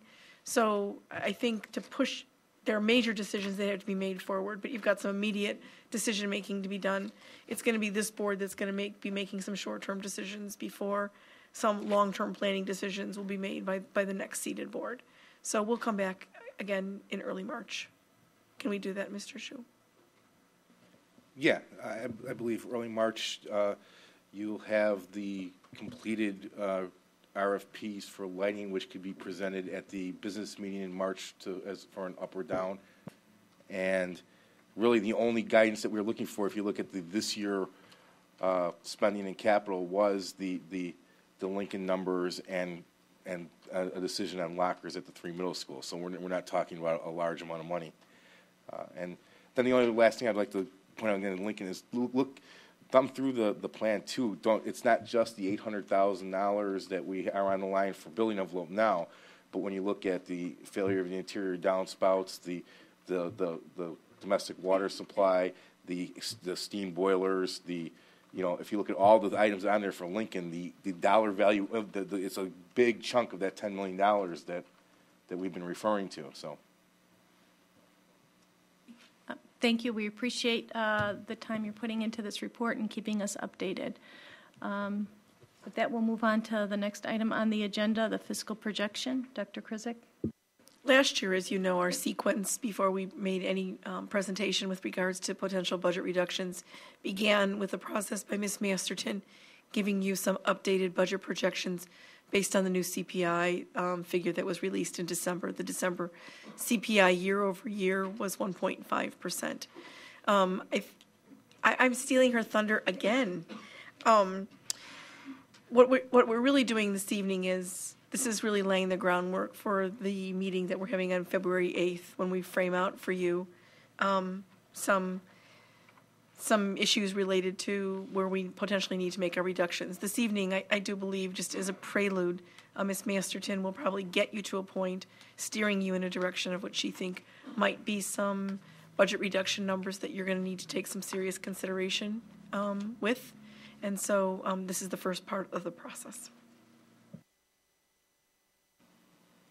Well, this is kind of like good news, bad news kind of situation here, and so let's start with the good news. First of all, just for the new people who don't know what the CPI, the Consumer Price Index, is, it's the program that produces monthly data on changes in the prices paid by urban consumers for what they call a representative basket of goods and services. So it's the cost change for a basket of food and utilities and services of various different kinds. That's from month to month normally. The CPI affects the property tax cap by limiting the allowable increase in property taxes to December CPI change, plus any new property growth, any new property that comes on the rolls, we get the full rate on that. So, and as Dr. Krizik stole my thunder and said, for 2010, the December to December CPI change was 1.5%.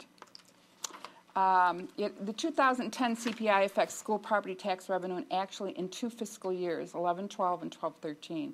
We levy in November 2011, and we'll include that 1.5% CPI limitation in this upcoming November 2011 levy. The extension will then be disseminated in May of 2012, which is fiscal year 2011-12, and September 2012, which is fiscal year 2012 and 13.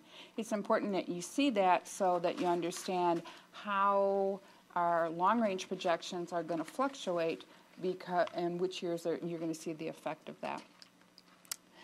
And speaking of our projections, we've made some changes, obviously, in the projections. Previously, the ones that we completed and presented to you at the end of October included 1% projection for 2010 CPI. So that's the good news. It's up to 1.5. I think Mr. Collins and I were wavering over 1.3 and making bets, but it did come in at 1.5. There's always either a surge up or down in December. Some kind of adjustment that goes on in there. And so this time we had a rather nice little growth period in there, mostly due to gasoline, to tell the truth, and oil costs.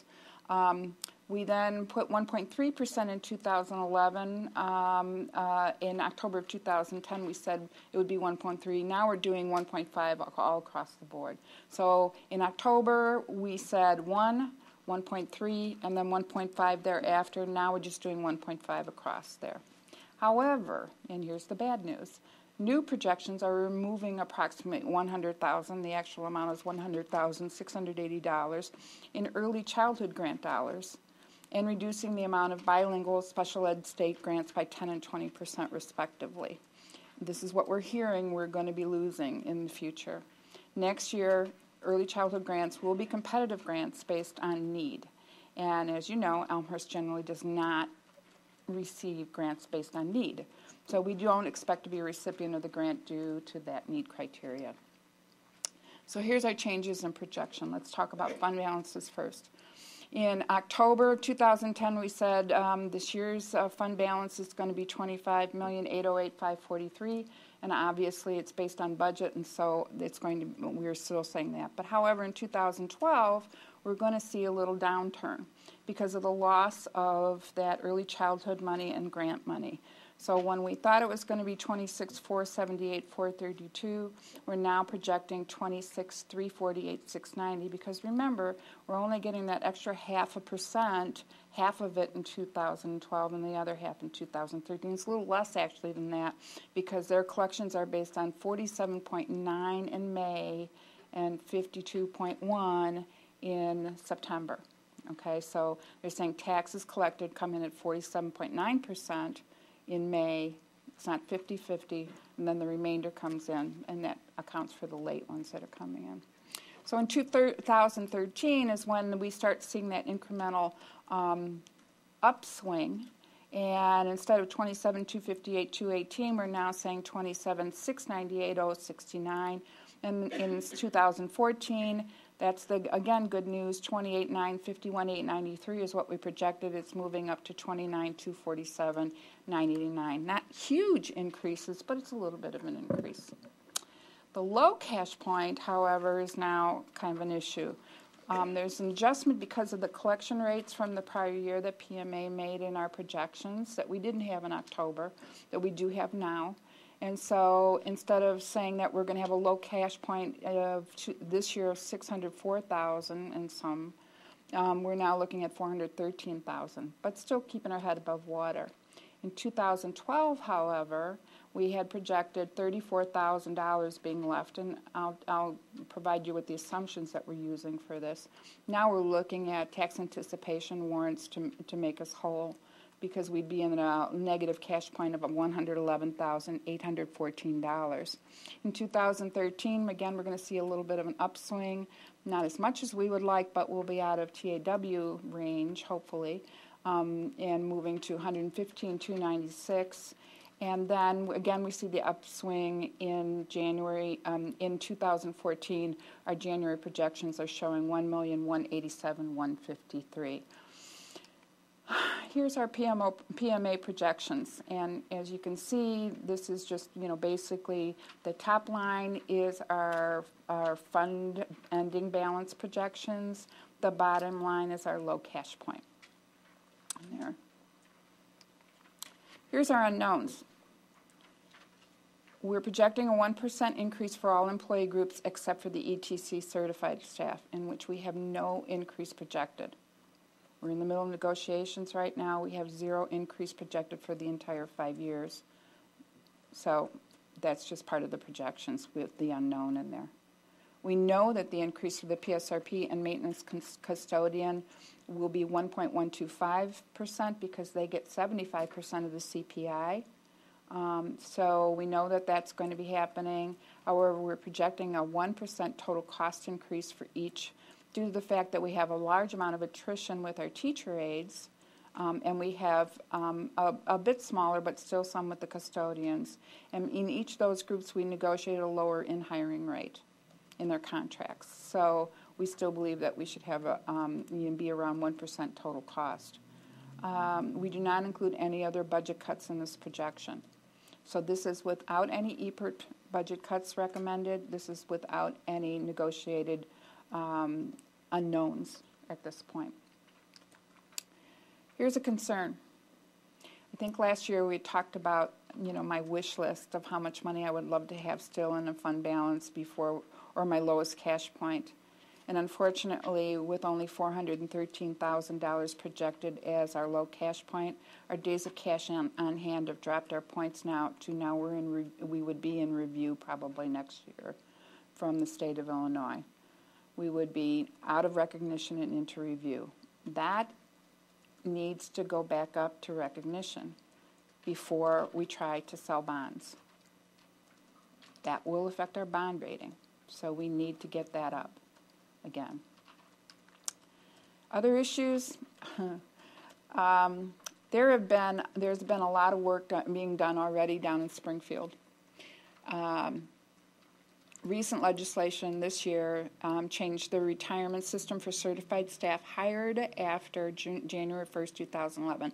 And it's actually all staff that's in any of retirement system. Anybody that entered a retirement system in the state of Illinois, a public retirement system. After January 1st of 2011, it limits the average earnings on which a retirement annuity can be calculated to $106,000. It's actually $106,800, and changes the retirement age to 69. These employees are now called Tier 2 employees. Everybody else who was in any of the pension systems, IMRF or TRS, before January 1st is considered to be a Tier 1. Now we have new proposed legislation, it's called House Bill 146, that would limit all employees who retire after June 30th of this year to an annuity computed on the maximum amount of $106,800 actually, at Social Security level. Okay. So what does that mean? It means that certified employees currently who pay into TRS and Medicare only would actually probably have to pay into Social Security. The new law for Tier 2 employees, eventually we will have to pay into Social Security for them as well as they will because that is a level that our pension system has allowed us to not have to pay into Social Security because of the level of benefit. When the level of benefit falls at or below the Social Security level, then we have to pay into Social Security as well. With our Tier 2 people, that level has fallen to Social Security level, so the speculation is we are going to be soon paying for Social Security, which is 4.2 right now, 6.2 when it goes back up again in a year or two. If House Bill 146 is passed, then we would be contributing to everyone. So not only our IMRF people, not only our Tier 2 people, everyone would be Tier 2. Everyone would be Tier 2. And so a 6.2% of our current payroll that we aren't covered under Social Security right now is $3.1 million. That's all of our general state aid. And on top of that, for our employees, it's going to be a huge hardship because our certified staff would then be somewhere in the range of 17% that they would be paying in for their various pension contributions. Furthermore, the big issue also would be that the rush to retire on or before June 30th would be pretty darn high, including those people that qualify for early retirement, which means that we would probably have which we've never reached, but we would have the maximum number of people who can retire, which is 10%, would be retiring, and that penalty for us would be huge. I don't think anybody took that really into consideration when they proposed this, but it's got some legs, this legislation, just to let you know. The other issue, the income tax has increased, but it's going to take time for the state to get out of debt. As part of the tax increase legislation, funding increases are limited to 2% per year. So that means it's going to take a long time to get back to the normal levels of funding that Illinois was providing us during those hefty years, really what I like to call the George Ryan years, when he was trying to stay out of jail. So, we're not going to be seeing a lot of increase for quite a while. They still owe us $2.3 million. They have paid back everything from last year. They sold bonds in order to pay back everything from last year because there were many school districts that were threatening litigation on them, so they sold bonds to pay that back. But so far, really the only thing that we've seen from the state, we have gotten our federal grants, but from the state, we've seen general state aid, driver's education, state lunch program, and state breakfast program. That's it. No bilingual, no early childhood, no special ed, which is a huge amount of money, nothing. So no transportation. Received none. It's been vouchered, but it has not been received. So when I say they owe us $2.3 million, I mean it's been vouchered, but not paid. That doesn't even account for the other probably another $2.3 million that's going to be vouchered for the rest of the year. So we're looking at a pretty large amount of money. So that's the presentation, and I think that needs to lead to a discussion of what we are hoping you will consider as appropriate level of reductions that need to take place this year. You know, we're not the only districts. And it's really interesting to find so many districts are contacting all of us and saying, we read about what you're doing, what are you doing? Because there really isn't too many systems out there for getting input from our community and from our parents and having a systematic way of trying to figure out what we need to do. Dr. Krizik presented, and we presented last year, that we thought $3 to $5 million was an important figure. As we look at possible dollars that need to come back in order to continue to progress and to move forward educationally, data is a big part of what we need to move forward on. That's going to cost some money in personnel and, you know, in software and hardware and everything else. And there are some other issues that we're probably talking about $1 million to $1.2 million that we would need to see in additions for various different things. Maybe a little bit less. We just, you know, we haven't really got there yet, but that's what we're thinking.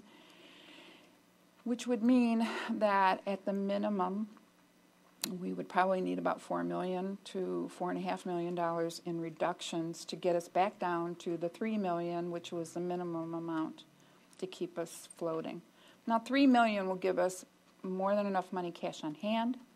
It will, if you can maintain that, you know, that level after that, and keep salary increases low, or at least at market value, you know, I think we can move forward on there. We're only looking at 1.5% revenue increase overall next year, based on our projections. So we cannot afford to take some big hits in terms of salary, benefits, or, you know, other large ticket items, which is why I was rather cautionary about looking at different ways to fund these capital projects. The $3 million would keep us well afloat.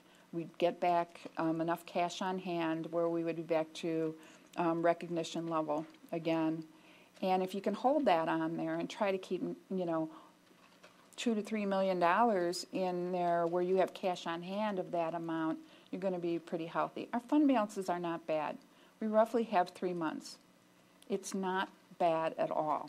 But what ends up happening is that fluctuation in there is causing us to drop down just a month beforehand. So having about a $3 million more in there will keep us afloat easily, and I think then, barring any other unforeseen circumstances, we may be able to just, you know, keep moving forward and not have to make too many reductions after that in the next few years. Mr. Carlquist. A number of questions, just a couple. Are there any opportunities that you see to fundamentally shift our cash flow in terms of altering payments and expenses as a way of trying to avert, you know, what you see, or what we typically see, which is that April-May trough, whether it be getting creative with the way payroll is handled, or you know, one-time opportunity to shift expense to a different part of the calendar year to smooth that out? You know, we can't really do anything with payroll, because if we defer any payments, then we're going to have some problems with the IRS and with our unions, too. So we really can't do much with that, and certainly can't do much with insurance either, because of the fact that, you know, we lose our coverage if we push it off too far in there. What we can do, and what we're trying to explore as much as possible in terms of our goods, is trying to spread that out a little bit more evenly. And we stop in February with purchase orders. So we're encouraging everyone to do what they have to do, and that does not mean expend your whole budget, but it means take what you need to take for this year, and then you're stopped except for emergencies, except for the large consumables like food and butterfly larvae and those things that are going to not stay well and needed before the end of the year. So there's always obviously some things that are needed, but not the major things. We're trying to encourage our staff to plan and work that out. And certainly pushing back, large-scale projects, large-scale purchases. I think Mr. Shu has some money put away within his budget for vehicle replacement. If we can push those back until June of a year, then we're in much better shape in order to, hold on to that. And I'll be perfectly honest and say that it has happened here in the district before, and I wouldn't hesitate to do it again, to just out and out stop accounts payable for 3 weeks or a month to get us so that we don't have to borrow. Because their 1% or, a 0.5% of penalty that we might have to pay for some of our bills is a lot less than how much it would cost us to borrow. Mm-hmm. So those are all strategies when you're that close in there, but, it's knuckle biting time, to try to make sure when you're sitting there going, well, am I really going to get the money?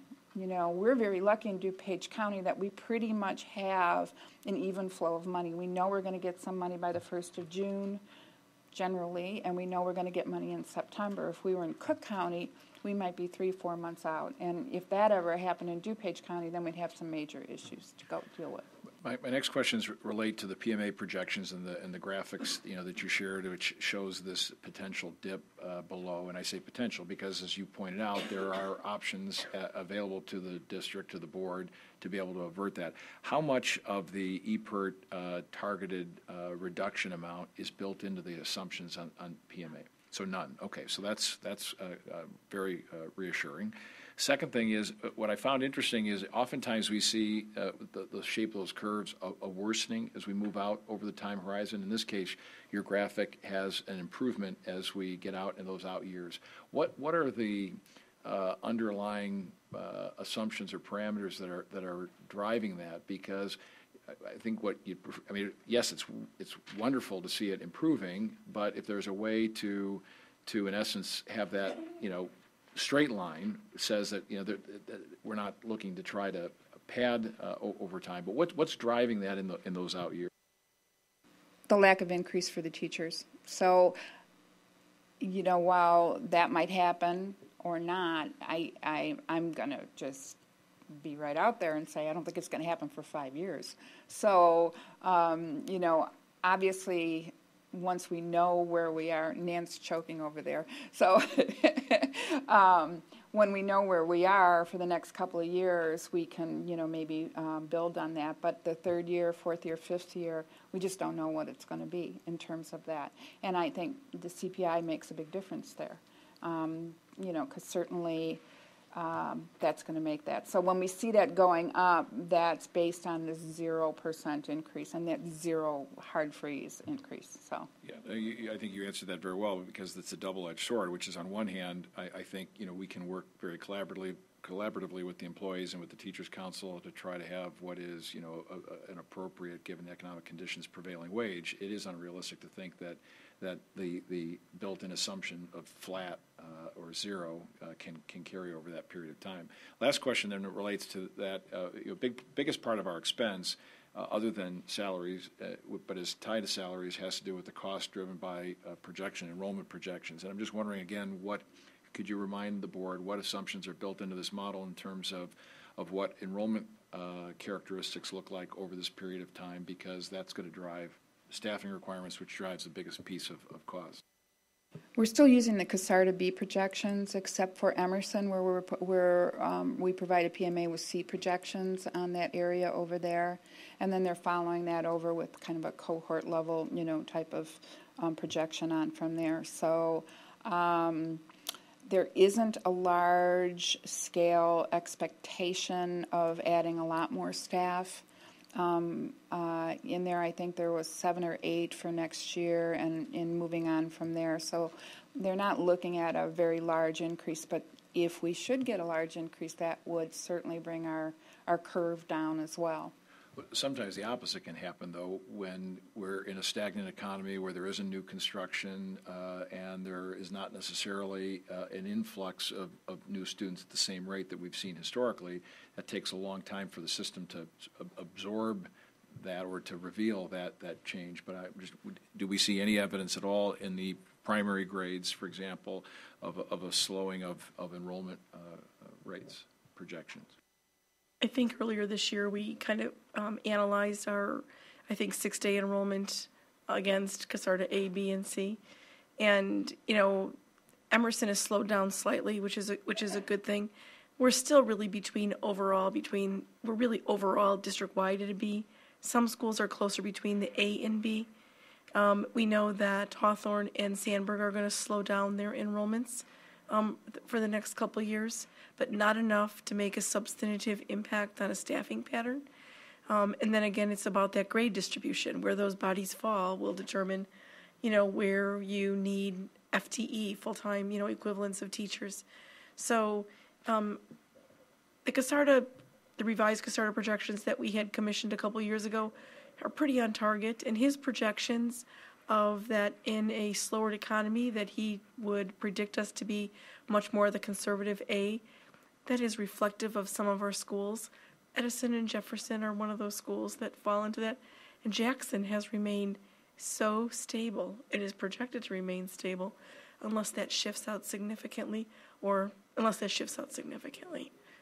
But I think we're still I don't think we need to relook at our demographics at this point in time. And I think one of the things that's important to look at is when you do get when we start looking at the EPERT results, is that there are recommendations in there that will be more one-time reductions, and other recommendations that will have a long-term effect to the budget. And so those positive long-term effects for the budget are the ones that we hope to embrace more than the singular ones. It helps for 1 year, but in the long run, sometimes you end up paying more for a reduction over 1 year and then having to maybe double it up or more the next year. So that's a discussion that we'll be having then with the EPERT presentation as well. Thank you. Mrs. Deroni. The other assumption that drives a lot of this on the PMA charts is what you've assumed in terms of new growth. Do you know offhand what that figure is? I believe we started next year with 25 million, moved up to 30 million, and then stayed, I want to say 40 million after that. It wasn't huge in terms of additional new growth in there. And we are seeing a little more litigation in terms of appeals. I think I gave you that information that we have $9,000 that's uncollected at this point, and another $28,000 to $29,000 that's in litigation. Might be a little bit more than that. So I think we're going to see a little bit more of that as people struggle to pay their taxes and go forward from there, unfortunately. So that kind of makes a difference. I was amazed that the collection rate was as high as it was. I'm absolutely amazed. 99.8% collected. It's just... As I said, we're really lucky to be in DuPage County, because there's other counties where this is not even close to that. How is this EPERT process going to go? Is it going to be like last year where we need to come up with a number, a target that you're going to look for? Or I haven't had a chance to look at all of that wonderful reading you deposited at my house last week. Haven't been able to look at it yet, but how does it work? Are you going to be asking us for, what level? Because you're talking here about a minimum of $3 million cuts that would make us just comfortable to be able to pay our bills and carry on, and yet you referred to another $1 million of things that we wanted to add, so that would mean we'd have to cut first you said 4.5, then you said 3, and I sense at some point we're going to have to help you with that number. Yes, now I'm gonna speak to the budget number in that. If you remember last year, I had a wish list, and we didn't quite reach that wish list of what I would have liked for cash on hand. So I'm going to say my wish list again is about $3 million of overall budget change down.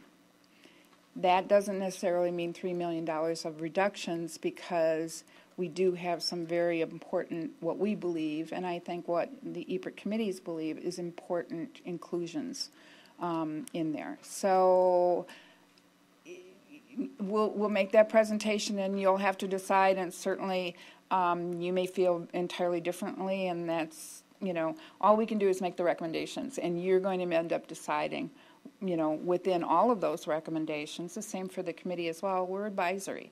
So you, in the end, are going to make decisions about what you think is important here and what you think might need to be reduced or not need to be reduced. So sorry to lay that on you, but that's what you get the big bucks for. I'm going to shut up about that one, because we all know you don't get anything for this. So, Thank you.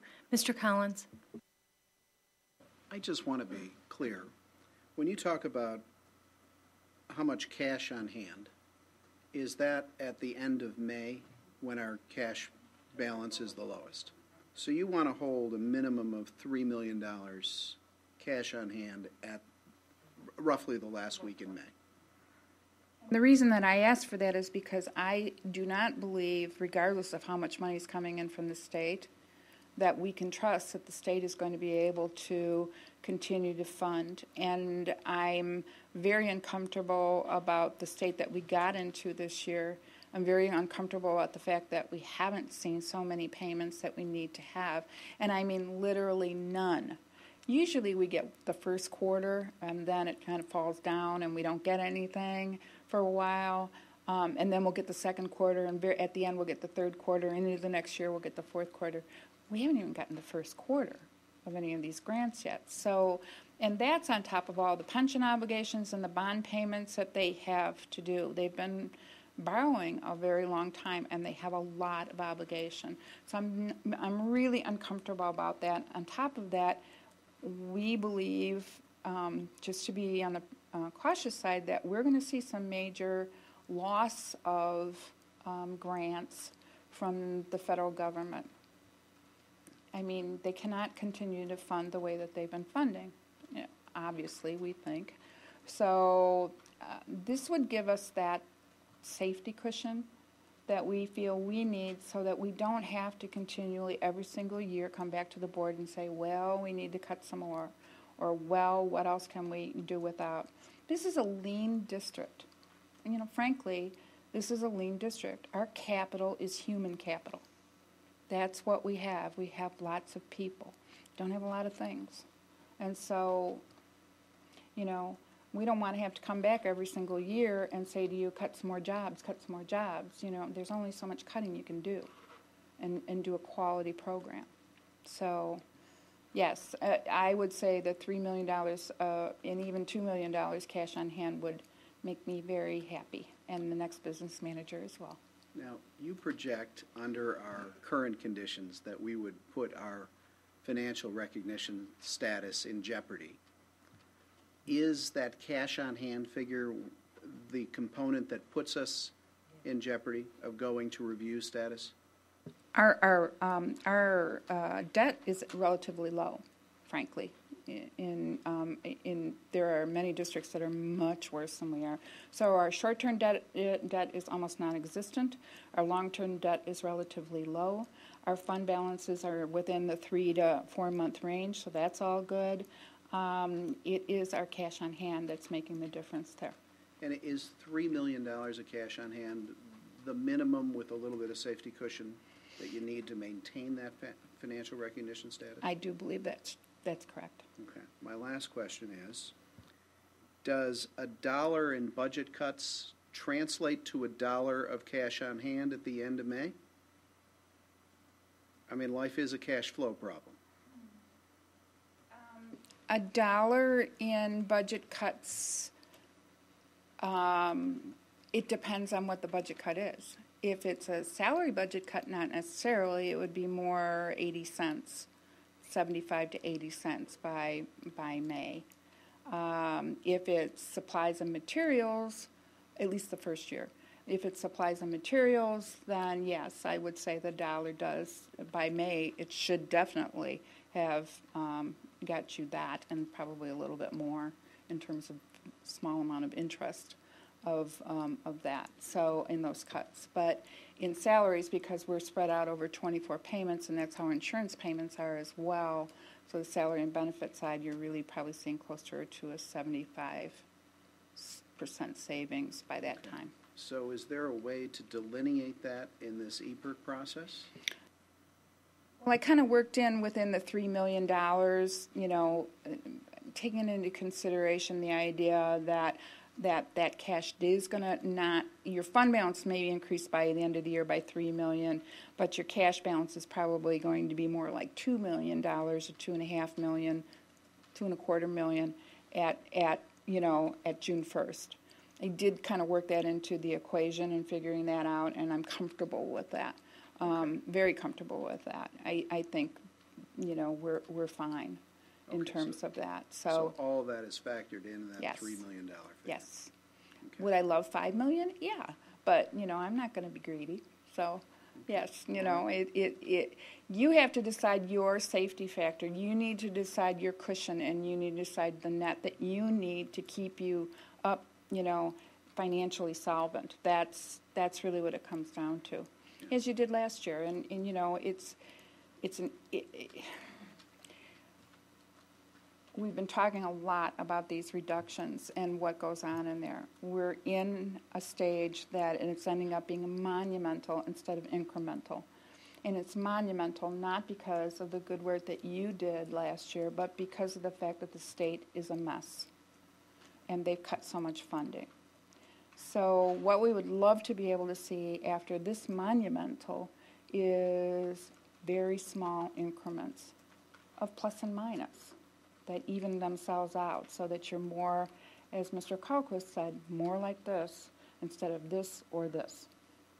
Okay. Yeah, personally, I'm only interested in cutting the minimum that helps us that will maintain that financial recognition status.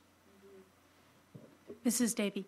But I just want to clarify, you're talking about $3 million cash at hand, but our cut level is probably going to be between $4 and $4.5 million because of add-ons.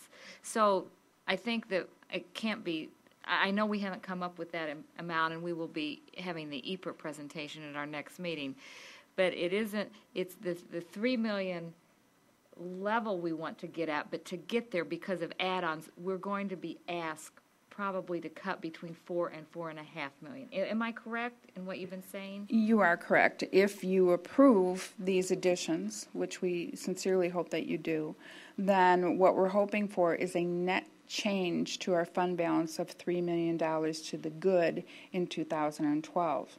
That's what we're looking at. And so with the $3 million, obviously we may have more reductions in one area with some expenditures higher in other areas to offset. You know, it's very hard to have a year where you're not going to have any increases in expenditures when you have so many very important initiatives that are coming through and some very important things that need to be taken care of. So, Mrs. Conroy. When we're talking about the potential cuts, can you lay out a little bit of a time frame as to like how this is going to go going forwards? The EPERC process, I think, is going to prove to be a very valuable tool, and we've had so many people who have engaged hours and hours of time into this.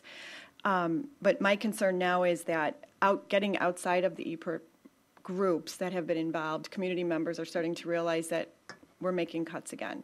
And board members are starting to get phone calls, and are you going to cut this, and are you going to cut that? And I'm just very curious as to when we're going to come up with the cut amount, when the community will start to hear specifics, and will the community have an opportunity like they did last year? I know we had quite a group of people that came in and had issues with specific cuts. What's that timeline going to look like? We had laid out a timeline for you early on when we outlined the EPERC process, and we had indicated that a working backwards point was March 8th. At the March 8th board meeting, you would finalize all your reductions, because we do, with that amount, anticipate personnel to be affected. And we wanted to be able to make all of those painful, decisions by that time to give people as much notice as possible. The latest we can make those decisions, the absolute latest, in order to ensure that we stay within the timelines of notification of certified staff would be on March 22nd. We don't want to go there. In talking even with Mrs. Ostojic today, there are basically 3 meetings between now and including March 8th. It's the February 8th, the February 22nd, March 8th. It's possible you're going to need to throw another meeting in there to have some conversations around this. And I just kind of want to point out the process of getting to what these reductions are is very different than last year. And, these are recommendations that have come from staff that have worked collaboratively to identify what those pieces are. And then we've had people just, rank those pieces. Again, when you're forced to rank 28, something's going to be 1, something's going to be 28. Not that doesn't mean whatever's on as 28 is not devalued or isn't important, just the nature of the ranking process when you have a finite number of programs to rank. So after listening to next board meeting's presentation, we really probably need you to engage in a conversation to begin to at least direct us what that reduction level is going to be. If not at that meeting, at a workshop meeting between then and February 22nd, because we have more work, we have a lot of work to do. And that work to do is to look at how do those reductions impact staff. It's a domino effect. It's a significant domino effect. But I just kind of want to stress something at what Ms. Masterton is saying. And we've said this in the EPIRB process too. There is no money to find for new expenditures. We have to learn how to reallocate existing resources in order for us to be able to achieve some of our strategic initiatives. And we will be making that presentation in 2 weeks of recommending you take a serious look at helping us advance our strategic initiatives. And some of the reductions and additions, they're offsetting to one another to some extent. The negative impact or perceived negative impact of reduction could be mitigated by a new expenditure and have a far greater impact on student outcomes as well as the teacher's professional day and professional life. So we'll probably need one additional meeting, and but you will not have a lot of options in terms of, you won't have a lot of options. I mean, you have options, I don't mean that. But Mr. Collins, to your point, Ms. Masterton said something earlier, and that some of her assumptions were a hard freeze, no freeze, to certified salaries for 5 years. As she indicated, the realisticness of such a plan is not highly realistic. And so I don't know that the community, the staff, or you want to continue to go through as a significant of a process, modified EPIR process, each year, because if anything else changes, you're going to continuously be in the state of making $2 to $5 million of reductions every single year.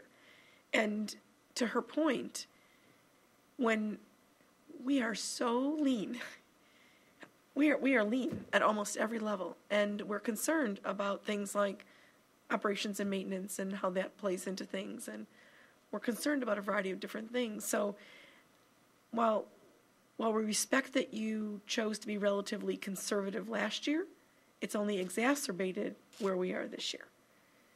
And so I think you have to weigh those decisions going forward, because, as Ms. Masterton said, we wanted to push you a little bit harder last year to make this year a little bit less painful.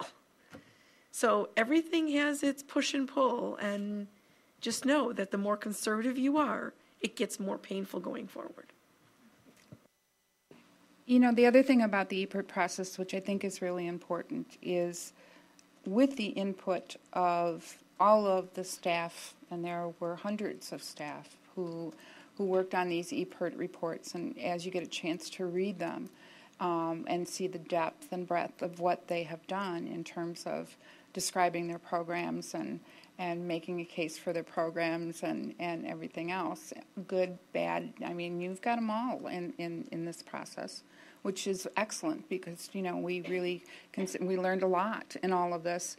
But the rankings is the rankings of a great number of people who how many? 57 people who are a microcosm of a larger group. there's parents, there's community members, there's teachers, there's administrators, and those are the people that rank these programs. One of the reasons that we did this process, and I think Fred Fox spoke about it, is because we don't want you to have to be in a position where you're being pushed and pulled by groups that aren't necessarily a true microcosm of the community. And it's very easy for that to happen. We saw it happen last year with certain things. We get that. It doesn't mean that you shouldn't listen and hear what they have to say, but we hope that you'll understand and weigh what this group has brought forward as possible reductions and the way that they rank them. It will be up to you to decide whether we go forward with that or don't go forward with that. Ms. Masterton, two questions about the presentation, and it's only because we keep seeing revised views of this number. First, on the $2.3 million that the state is owed, is there any assumption that any of that is collected?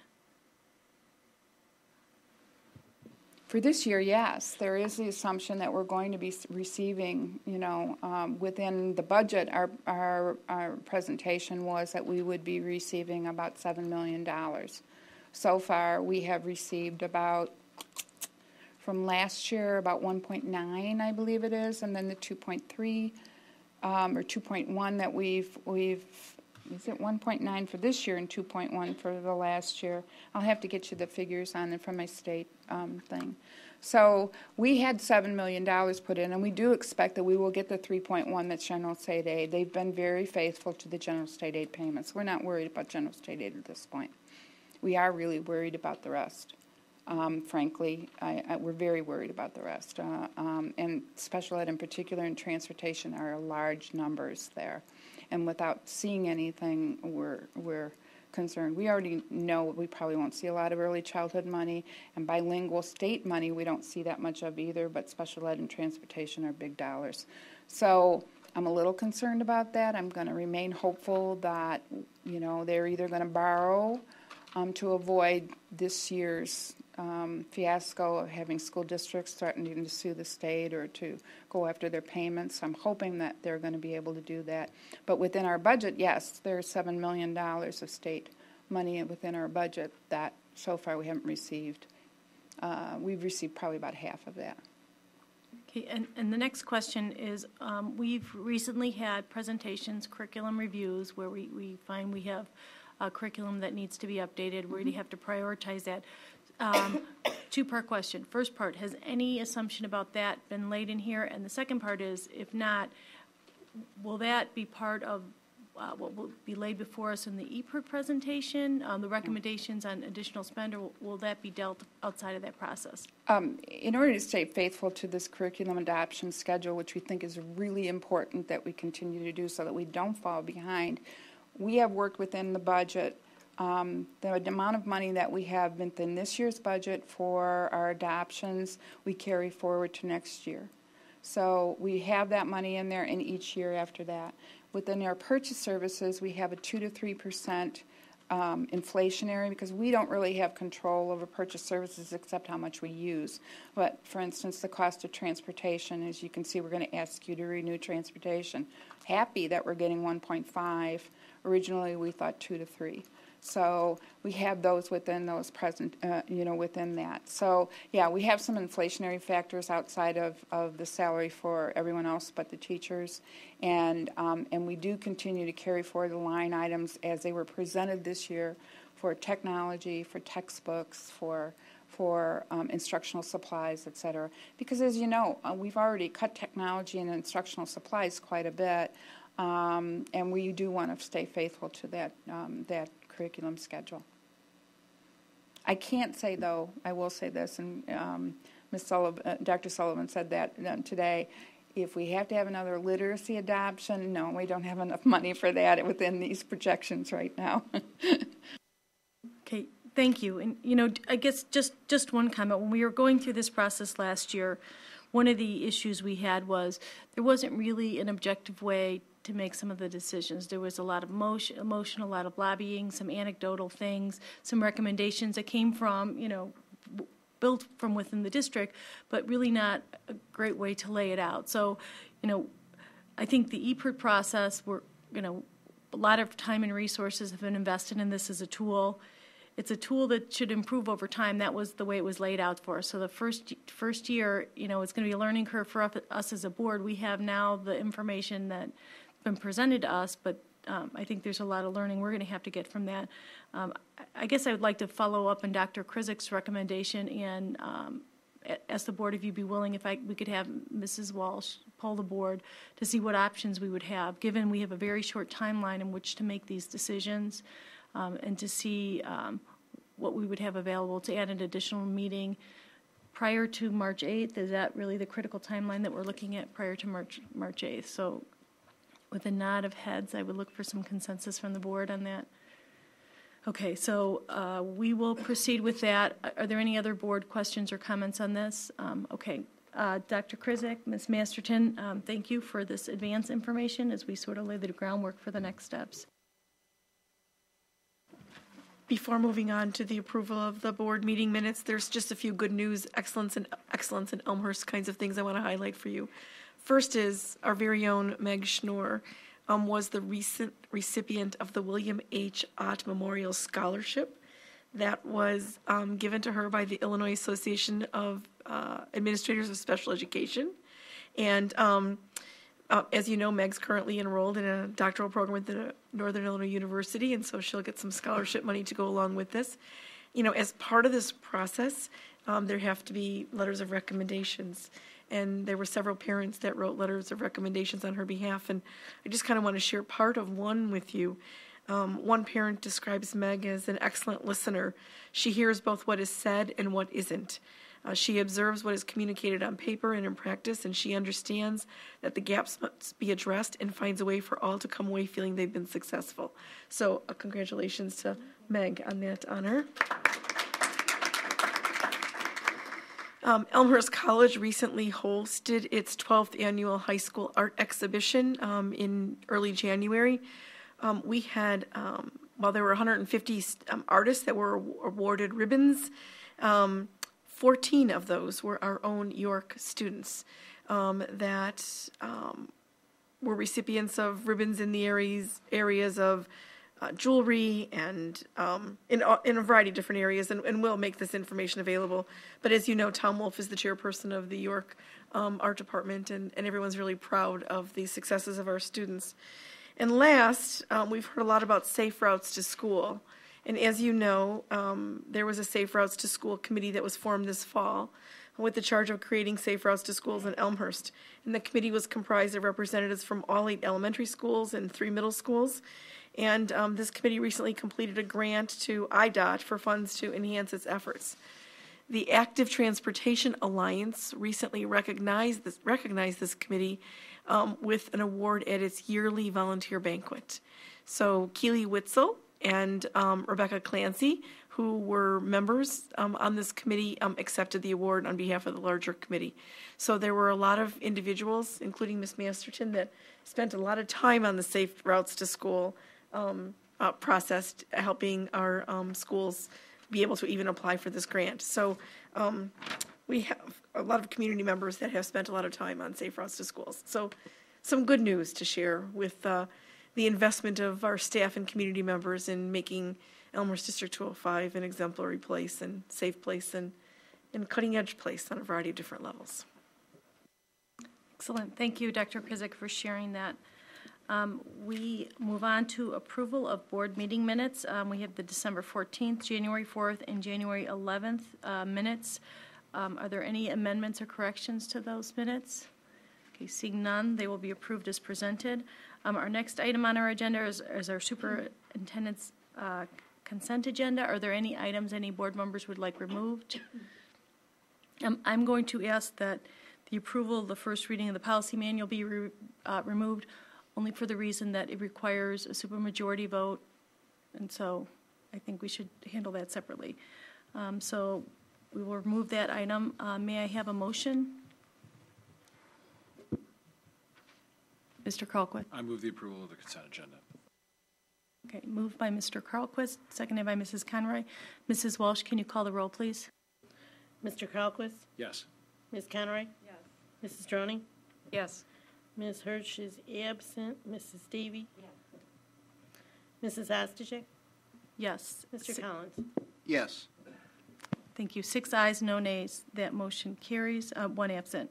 Can I have a motion for the approval of the first reading of the policy manual? Mr. Carlquist. I move that the Board of Education approve the first reading of Policy Manual Sections 1 through 8 that has been worked on by the Board of Education for more than 3 years.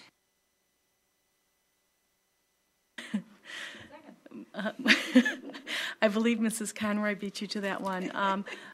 Because we need a supermajority vote, I'm going to ask Mrs. Walsh to please call the roll on this also. Mr. Carlquist? Yes. Ms. Conroy? Yes. Mrs. Ostojic? Yes. Mr. Collins? Yes. Ms. Hirsch is absent. Mrs. Davy? Yes. Mrs. Droney? Yes. Thank you. 6 ayes, no nays, one absent. I'm sure Mrs. Hirsch is very sad to not be here this evening for that vote. We are moving ahead. We have upcoming meetings. Tuesday, February 8th, Board of Education workshop meeting. Tuesday, February 22nd, we have a Board of Education business meeting. We will also work on one additional meeting prior to our March 8th to be determined. And with that, I move on to board communications. Are there any updates or communications that board members would like to share? No, seeing none, I will accept a motion to adjourn. Moved by Mr. Carlquist. Is there a second? Seconded by Mrs. Duroni. All in favor? Those opposed? This meeting is adjourned. Thank you very much.